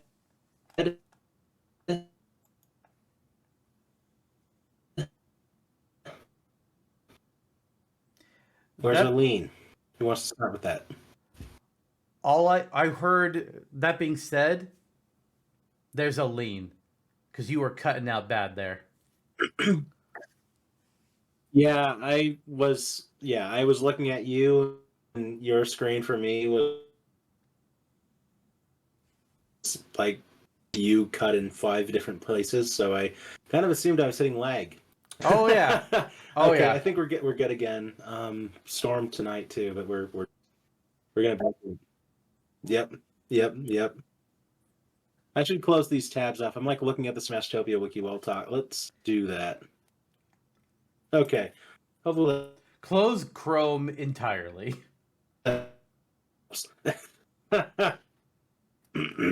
Chrome is real bad for memory. All right, so I think we both know where we're. What was that? I was saying if you have Chrome up, close it because it's bad for memory. Like all your Chrome tabs, close them all. Yeah, it is. Yeah, it is. Like I use it, but it's bad for memory. But I do have a lean between Lynn and Noah. I think me too. I think we may have the same lean. I don't know. Do you want to share yours first, or? Okay, I'll do that. Break the Mwambin ice here. Let's see, lagging. Let's see. There we go. Okay, I think we're back. So I just need to keep Okay, moving so you my can vote tell. goes to. Yeah, it kind of, sort of. Okay, so we're good. We're good. My vote goes for Mwamba's friend Noah. Really interesting. How much of that is because we have a lot of Fire Emblem characters already? When you introduce, Oh man. but Noah with a class change option, it's more unique. It's more unique. Okay, I think you were saying it comes down to Noah's ability to that they could pull from different classes and make something less sorty with for him. Yes. Okay. Oh boy. Oh boy. Like I just all of a sudden started seeing you go like in fast forward. It's like the audio is not matching because it's doing this and while your audio is coming at normal speed once I could hear you again. It's like your video was catching up. It's like, Yeah. oh boy. Oh boy. But that was the crux of it. Your picture looks normal again. So yes, Noah with a class change ability is more unique than Lyn. As much as I do like Lyn, and I think she's a better Fire Emblem option, there are also still other Fire Emblem options that are as good or perhaps better than her. Noah, Like earlier. probably, he's one. What? Do you need an Aleer shirt to match my Mwamba one? God. I mean, I did put I put Aleer in Mario Kart. You didn't put Mwamba in Mario Kart. Case closed. How horrible. How sad. I think I put Mio in Mario Kart. I think you did, and I put Noah. Actually, I don't know if I put either of them. I might just put Shulk. Should have done Mwamba. Yeah, that's the whole of it though. What about you? I'm actually gonna go with Lyn here. We're gonna make another tie happen here. I'll admit a lot of this is because, well, yes, we have a lot of Fire Emblem characters. A lot of my pick for Lyn is we don't have anybody that fits a samurai like style yet in Smash, which is kind of surprising. There are options, of course. Jin Sakai being one of the biggest possibilities. Takamaru being up there as well. But Lyn also fits that bill. Give her the sword, but also let her be samurai with it, with insanely fast dashes. But also give her bow as a ranged option. You can even do something that most bow characters in Smash, which is pretty much the Links and the Pits. All the Links are just straight shots with their bows. Pit, he can curve his arrow, but it's kind of weird. Whereas Lyn, like, okay, maybe for Lyn mix it up.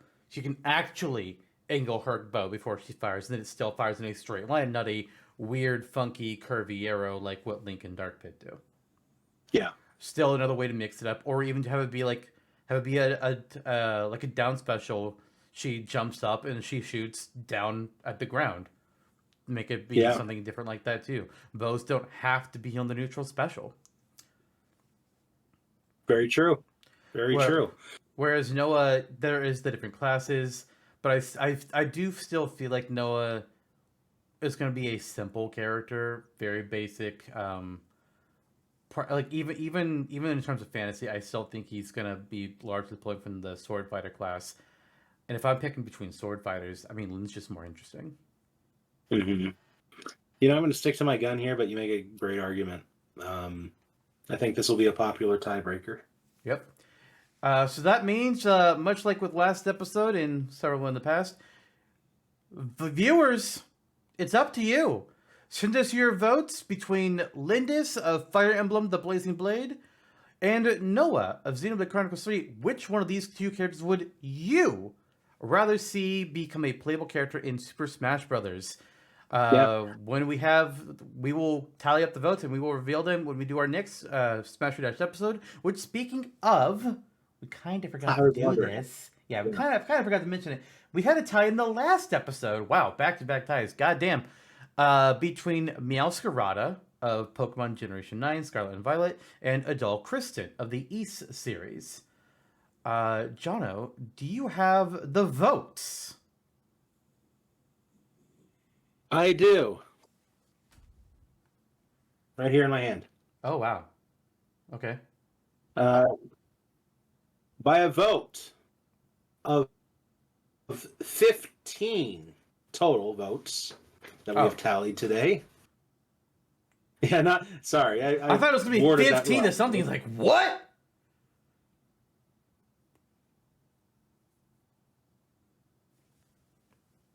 We lost him again. Not quite. Not there he quite. is. We lost you. Can you hear me? Yeah, we hear you now. I noticed. Because it just froze on your face. You're like, To be fair, I did have that reaction for a few seconds. yep. Okay, so from a total vote of 15 tallied, 8 to 7, a difference of 1. Wow. That made the winner. Our winner is, and this may surprise some, it's Adol Kristen. Okay. The protagonist of the E series has defeated the Magic Cat, grass starter of Scarlet and Violet. So we will be seeing Adol in the Tournament of Champions at the end of the season. Who knows how far he'll make it then? I don't. And we don't even know who his other opponents are going to be besides Further than SpongeBob, Andy. perhaps? We'll have to find out. I don't remember how far SpongeBob made it, but I would hope that he would beat SpongeBob. Just in terms of like a straight up matchup. SpongeBob moves around too, so we'll see. Okay, well, who knows? The matchups are randomized for that episode, so we will see. All right, and our next matchup contains a character from Turbotaxer and one from Eebit. So first of all, from Turbotaxer, we've got another classic third-party choice from him, Bomberman of the Bomberman games. Technically, this is Bomberman White, because there are multiple characters called Bomberman, and Bomberman Zero being one of them. Yeah, it's just Bomberman for short, but there's a lot of Bombermans, so, you know. Meanwhile, up against them, a very classic and expected choice from Eebit, Lip, from Panel de Pon, also known as the Puzzle League series, or as America may know it, Tetris Attack, and Pokemon Puzzle League, and other games that got relocalized to not be about little magical girl fairies. Yep. Because Americans don't like girly stuff, apparently. Strangely enough. I mean, we did get some really great re-scans, essentially, with Yoshi's Cookie. Tetris Attack. Tetris Attack, that's right. I couldn't remember because it has nothing to do with Tetris. Tetris Attack, Kirby's Avalanche, and Dr. Robotnik's Mean Bean Machine, all also great in their own right. I thought Mean Bean Machine was a Puyo Puyo skinned game. Oh, yeah, crap. Got a little ahead of myself there. You're right. I mean... And Avalanche, too, for that matter. I had forgotten. Yeah. So, yeah, Tetris Attack was the only reskin. I was thinking way too ambitiously. That's another character entirely that's Arl. But, yeah, Bomberman is... I feel one of many characters that Trevor likes. It's a series that has been a part of his life for a long time. We've played it since we were, for basically as long as I can remember. I think he had Bomberman Hero or 64 on the N64 when we were kids. He definitely had Bomberman DS. He had Bomberman on the Super Nintendo. So he's been playing it for a long time. And I mean, I think the interesting thing between these two characters is the personal connection that they both have to it. But Lip is like, I think might be Eebit's number one. I mean, it correct me very if well I'm might wrong, be. So yeah, we're pitting up a character Trevor likes versus like the character Jake likes, and would love to have in Smash, probably more than anything besides maybe Gino.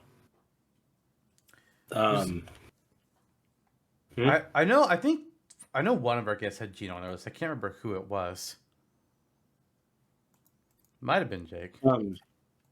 Yeah. The problem is like some of the lists were just like, okay, we've already done this character and this character, so we'll Mhm. choose between these other ones, Yeah. which made it a These little bit difficult for some. But mhm. these uh these two characters though, I mean, they're both they also both have something else in common called like what do you do with them? Right? yeah, They're both fairly simple.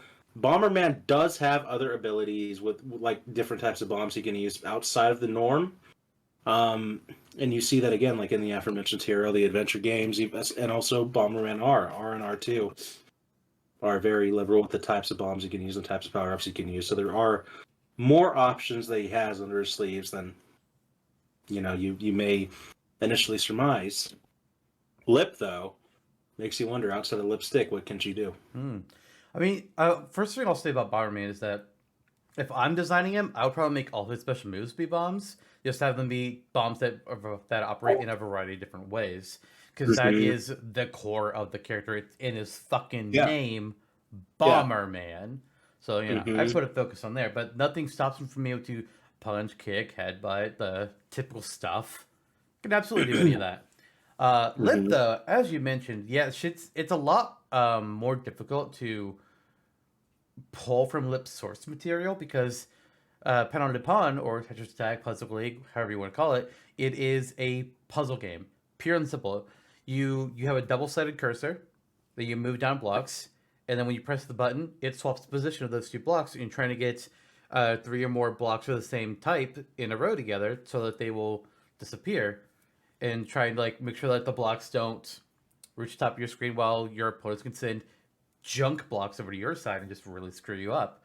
So what can you Mm-hmm. really do with that? There's really not much in that regard.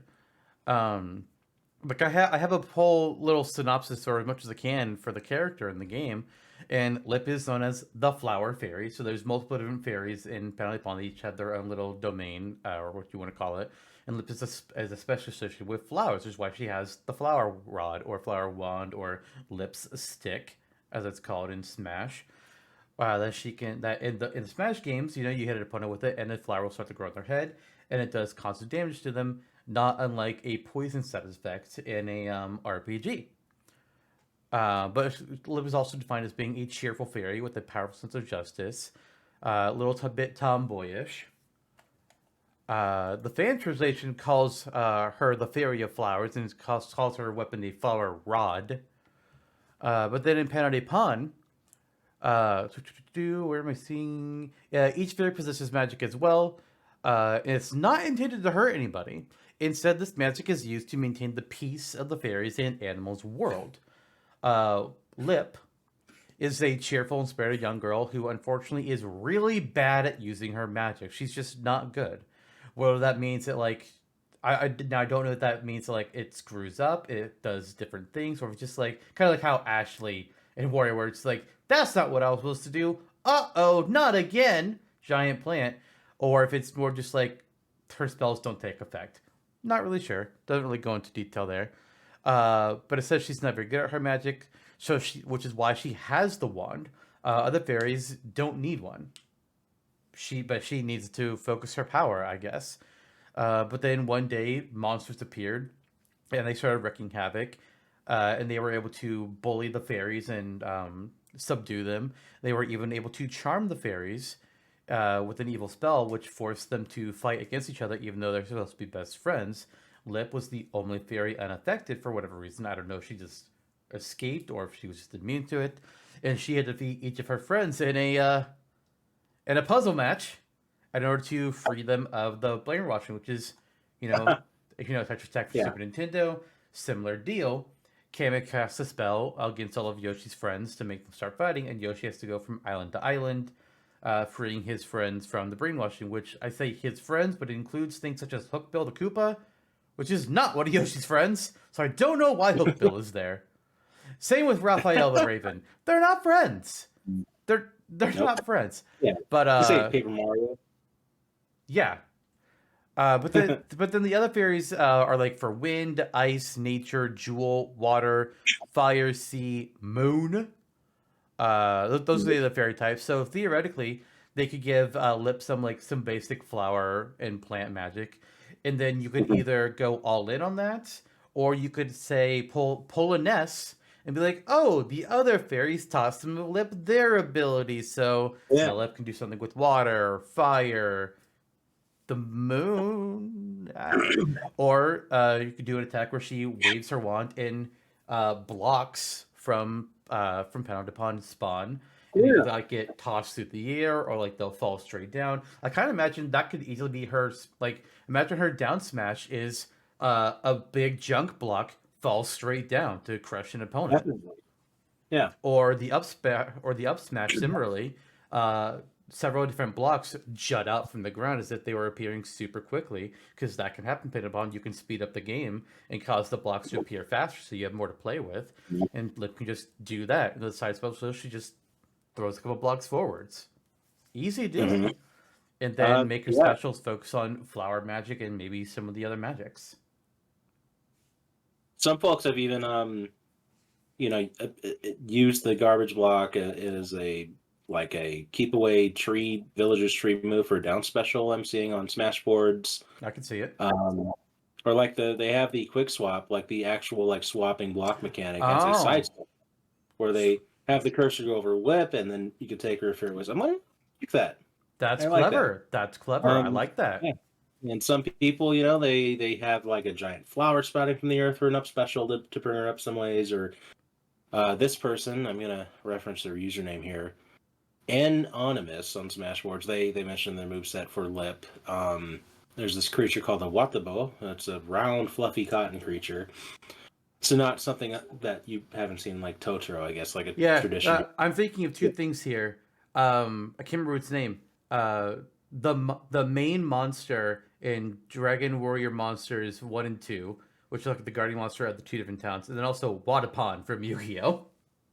Yeah. Like Google Watapon, Watapon, and then I'm trying to find the Dragon Quest monster. Uh, Yeah, it's similar. I remember. yeah. Yeah, similar to Watapon. They're inferring that, oh hey, they can lift Lip up in like a freeform up special. So there's stuff from the lore of the world that you can do too. So there's actually.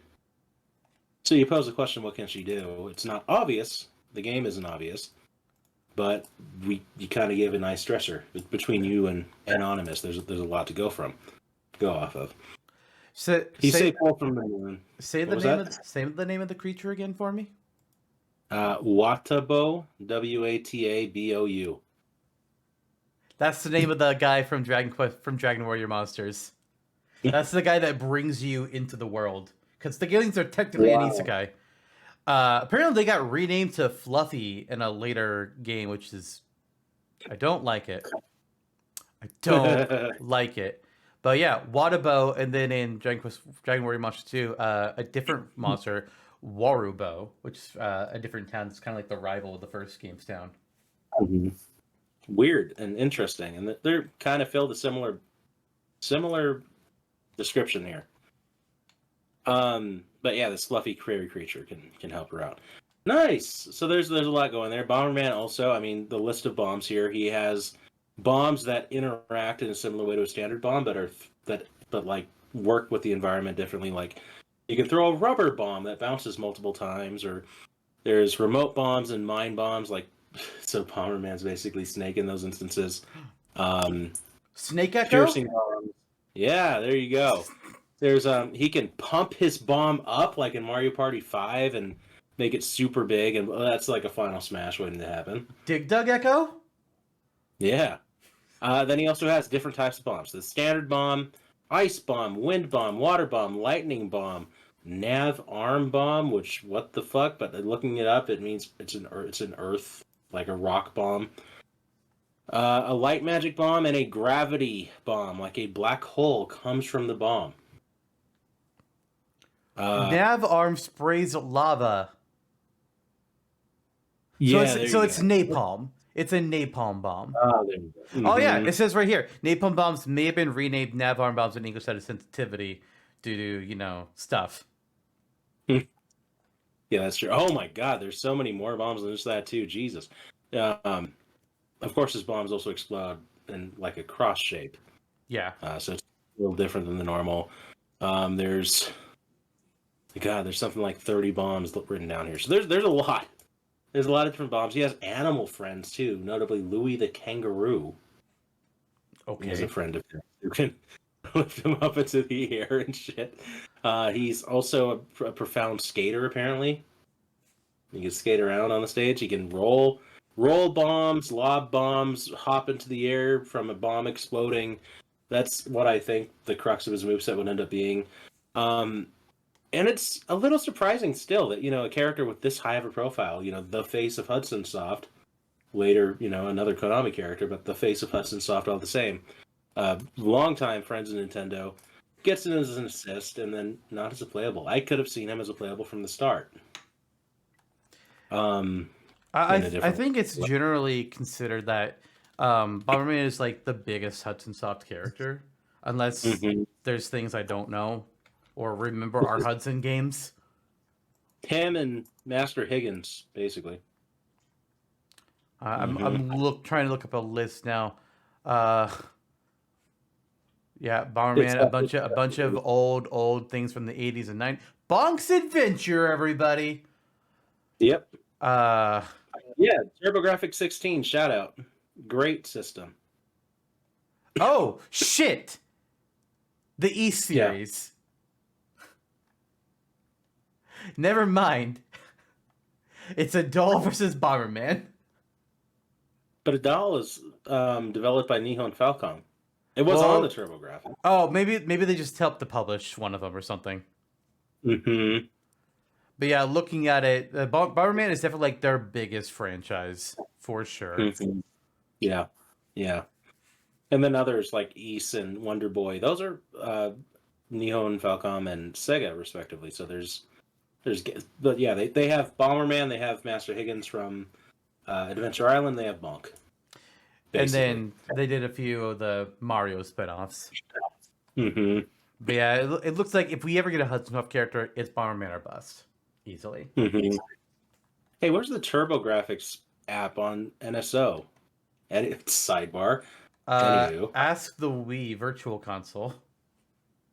That's why I'm saying it. They were on the Wii, and it was great. All that said, yeah. Bomberman or bust for Hudson. Yeah. Meanwhile, Lip is a first-party Nintendo character. Woo! We don't gotta worry about rights here, probably, maybe. I don't know. Yeah. Sometimes some of the older stuff, it turns out to be a rights nightmare that you don't realize is a rights nightmare. Mm-hmm. But I don't think that would be the case with Lip. I mean, they did put Panel de Pon on Nintendo Switch Online, which is interesting to note because they put the original Japanese version on the English Nintendo Switch Online. There's been a few other games that were originally released in Japan only that they added to America's Nintendo Switch Online. Some that they didn't. The original Fire Emblem was released for like a month, and then they pulled it. It's like, why? Why are we doing timed releases of this stuff? This is stupid. Come on. It's not translated though, unfortunately. I really wish it was. Like, come on. There's not like there's a lot of text in that game to translate. Jesus. But so it's not like they've forgotten about it, and they're clearly it's not like they're trying to hide it from American audiences. Mm-hmm. Just trying to hide what all the words mean. I mean, and I think what Lip's biggest negative is for her isn't the fact that there's hard to pull things from her, because we've seen Sakurai work some magic before. And the internet has clearly shown capable of making things work. It's just the fact that there's a lot of really good retro characters. There's Lip. There's the Balloon Fighter. There's Fighter Hayabusa or Starman from Pro Wrestling. There's the generic sportsman from the collection of Nintendo sports games like baseball and ice hockey. Actually. Yeah, honestly. There's the Devil in Tamagon from Devil World. There's Goku from Yuzuki. There's Danbei and Hikari from Shinonori Gashima. They got a reboot, not a reboot. They got a remake recently, but Ayumi Tachibana from Famicom Detective Club. There's a Yeah. lot of good retro games, and I like the idea of retro characters. I love it because I don't. Well, yes, it makes sense to add like big name Nintendo characters, like here's some huge icons that people know. I like the idea of showing attention to older stuff, things that haven't had an eye on them in ages, but they still have their fans. Like Duck Hunt, while people talk shit about the dog, and they always will, and fair enough. Duck Hunt is a game that was a big thing for the NES. So representing Yeah, that is fantastic, and I'm really glad that they did it. Uh, definitely. but there's just such a wide variety of possible retro characters. I mean, we did a Mock Raider episode in our last episode, so Yeah, definitely. I will say Lip is towards the top of the retro characters I would like to see. Not just because Jake wants her so badly, but the design is interesting, and we've said that she can pull from like plant magic, and she's a puzzler. So these are all they're all pluses. They're all unique to her. yeah. Would make her an interesting fighter. So it goes far beyond the lipstick, which I mean could be converted into just her weapon. I mean, And you don't even have to. You don't even have to, yeah, because even Samus, yeah, the true. screw attack item, and screw attack Samus is up special. Who fucking cares? Nobody gives a Yep, shit. yep. You can have the moon stick and all the other sticks too. Anyway, or no, she's the only one that has a wand. That's right. Yeah, Um, I think. anyway, yeah. So you have two characters. Lip can actually do a lot more than you would think. Where they would go with the character canonically in Smash, I don't know. Like it's such a wash because you would have to be very liberal with how you apply yourself to the moveset because so much of it has to be pulled from thin air. Yeah. But it can be done. It can be done. Bomberman, he has a multitude, tens and tens and tens of different bombs to choose from. So there's options here, but it would be very focused. The move set would be bomb. So it's Pretty much. what do you want? Yeah, do you want Flower Fairy from Puzzle World, or do you want bomb? Essentially. Then you factor in perhaps the character's legacies as well, if that matters to you, or whatever it may be that makes you lean one way or the other. What do you got?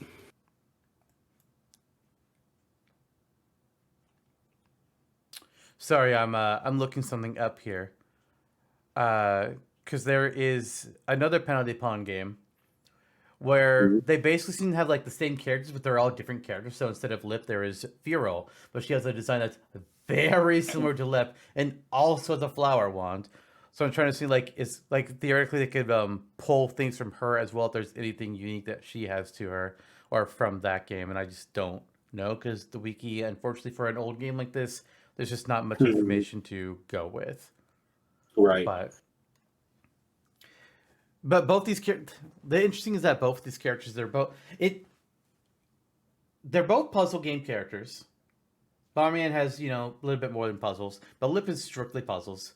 Very not technically not Tetris, but it's Tetris ish. Yep. Falling block. Yeah, and we have a more nebulous concept of flowers and nature, and then a character that is bomb. Yep. Which, not to say bomb in a negative light, as we said, like there are multiple different types of bombs that you can use them in multiple ways. Like there's just setting a bomb in place and it explodes for a few seconds later. There's rolling bomb gets around. There's lobbing a bomb. You could do any of these things. It's possible that possibly here's a thought: 4 different bombs for a special, so that means his up special wouldn't be a recovery in this scenario unless there's a bomb that could like shoot him up. I don't fucking know. But what if each type of bomb is not only a different bomb, but you could choose when using it, set, lob, roll. Yeah. That'd be a lot of mind games for a Yeah. character to be able to do. Definitely. And honestly, I was disappointed. I was happy, but disappointed that he was in Sistrophian Ultimate. I'm like, you could have totally could have made a character out of it. I think we were all shocked. It was like, what?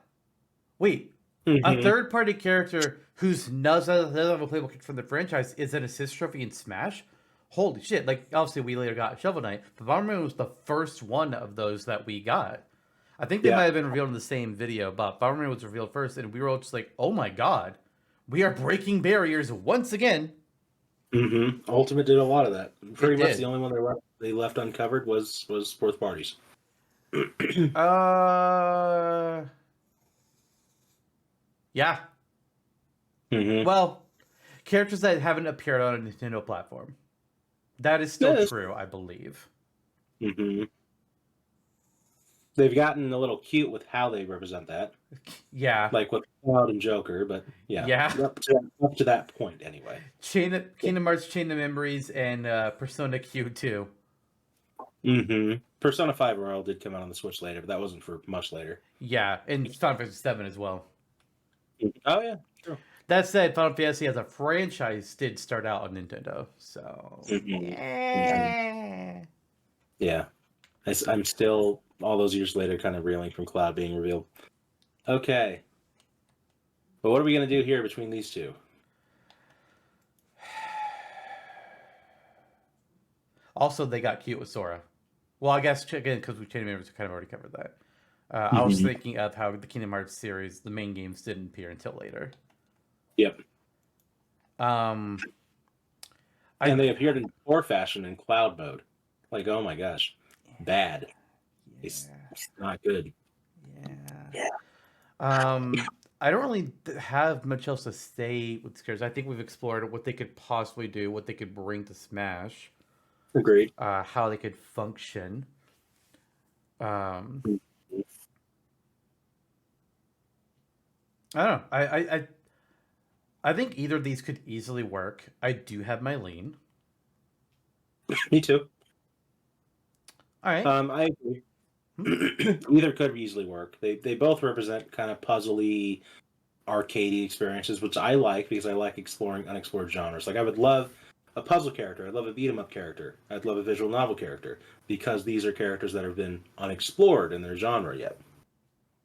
An FPS character outside of Metroid Prime. Yeah. Yeah. So on and so forth. I love filling in those archetypes because if Smash is a celebration of gaming, it makes sense. So from that perspective, these two are great. They're both great options. It's actually harder to decide in my mind which is the one I would prefer than I thought it would be. I will say one is a much more considerable gaming icon. The other is a first party. The other is a first party, and they come in with interesting traits that make them one of my more favorite retro choices from Nintendo. So they are both in about equal contention for me. But I'll say my vote really is Bomberman. Okay. I think I'm gonna go ahead and go with. I'm gonna go with Lip. I'm gonna go with Lip.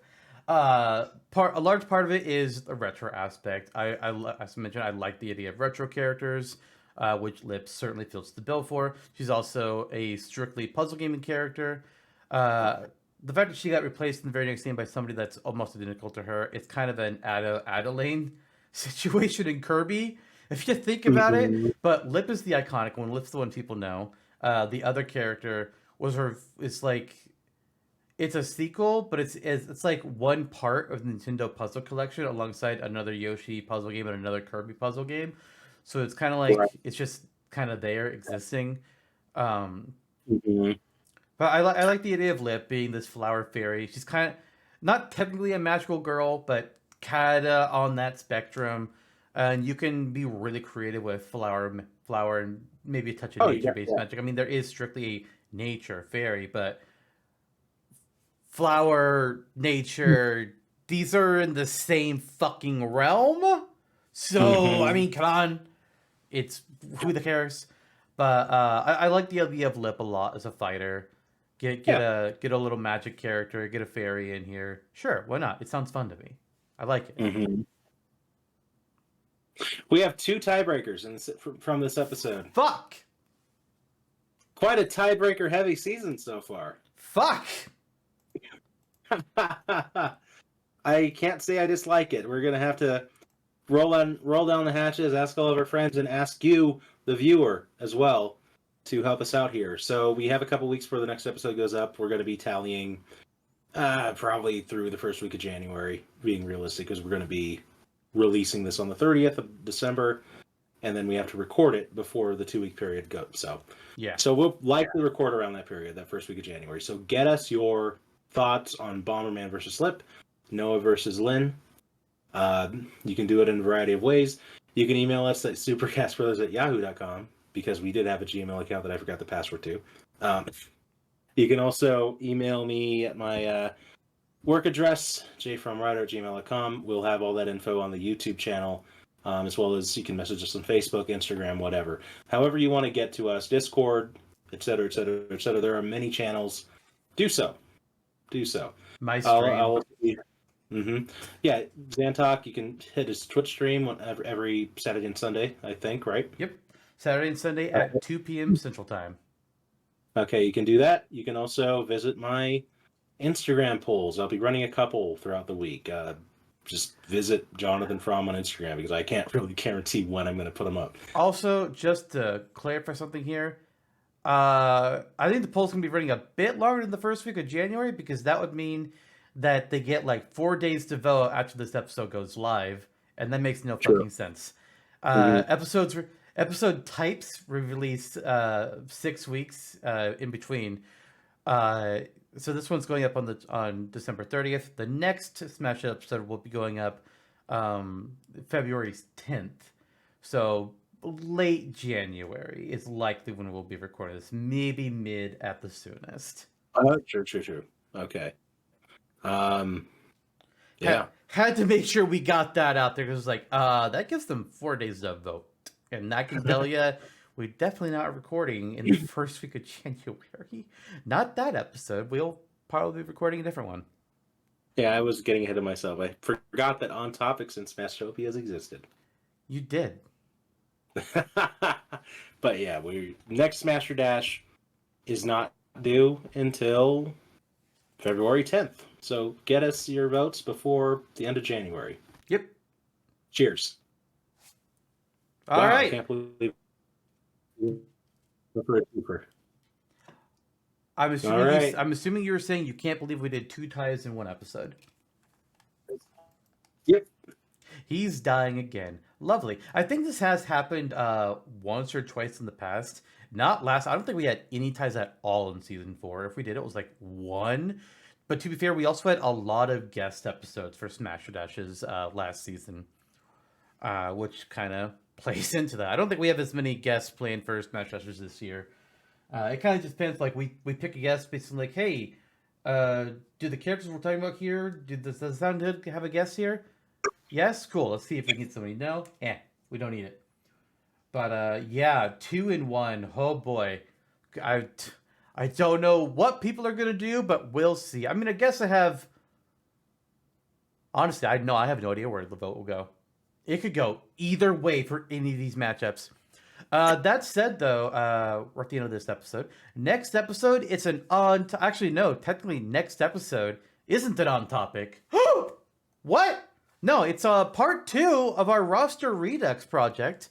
In the first roster redux episode, we covered what if Smash Brothers started on the original Nintendo Entertainment System, so we're flubbing with the timeline a bit. We had Eebit on, as we all came up with a list of 8 different characters that we think should be on the roster, and then we had to collaborate and combine a roster until we had a total list of 8. But now, next episode, which is actually going to be going up in a week, so a lot faster than the usual 2-week cycle for the roster reduxes. They're kind of on an off-cycle deal. We've got a different guest on where we'll be adding some more characters onto the roster with a Smash Bros. Game that releases on the Super Nintendo. So what characters, there will be new characters available then. Hey, the Donkey Kong franchise, we have Donkey Kong Country now. Kirby exists now. So maybe those will get some representation. Maybe, we'll see.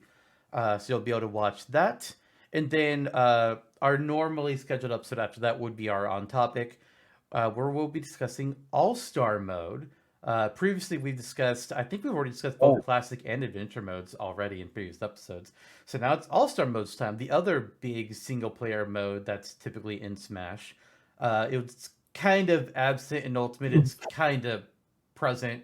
We'll talk about it. We'll talk about like our thoughts of what All-Star Mode has given us in the past for Smash, and also what we might like to see it do in another game, if we want to see it back at all.